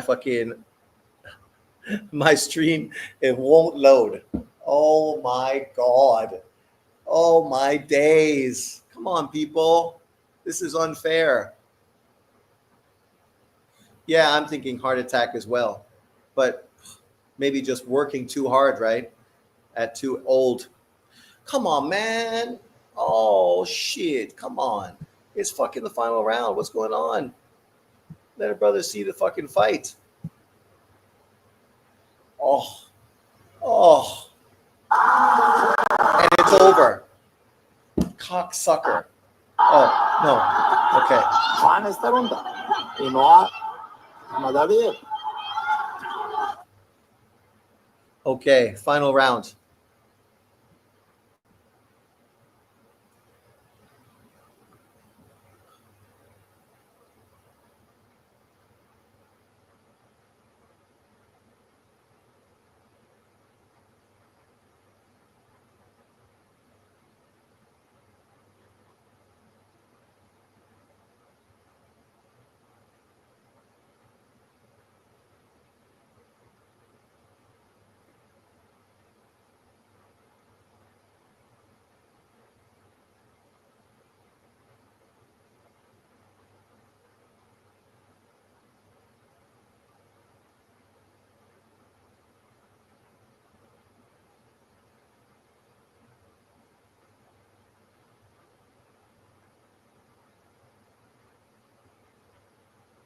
Huh?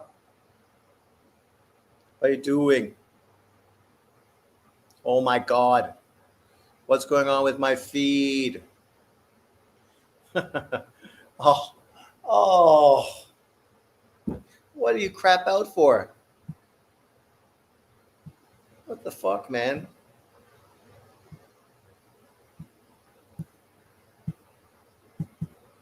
Oh my days. What a crock of bullshit.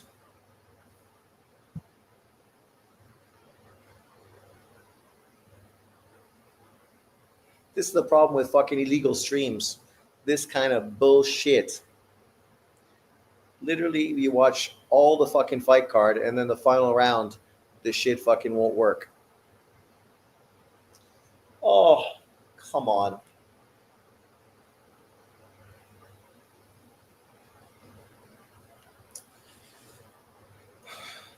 Now something spectacular is going to happen. I'm going to fucking miss it. Anybody watching the fight? What's going on? I'm just canceling this shit. It's fucking frustrating me. Some bullshit. I don't even get to see the final fucking round of the fight. What's that bullshit?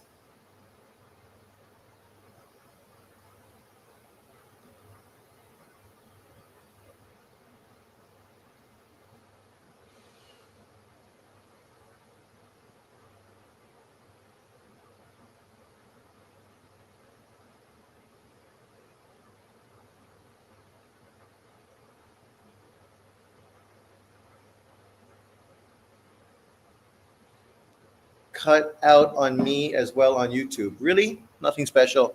MJ landed one good shot at the end. Ah, what a fucking disappointing way to end the fight.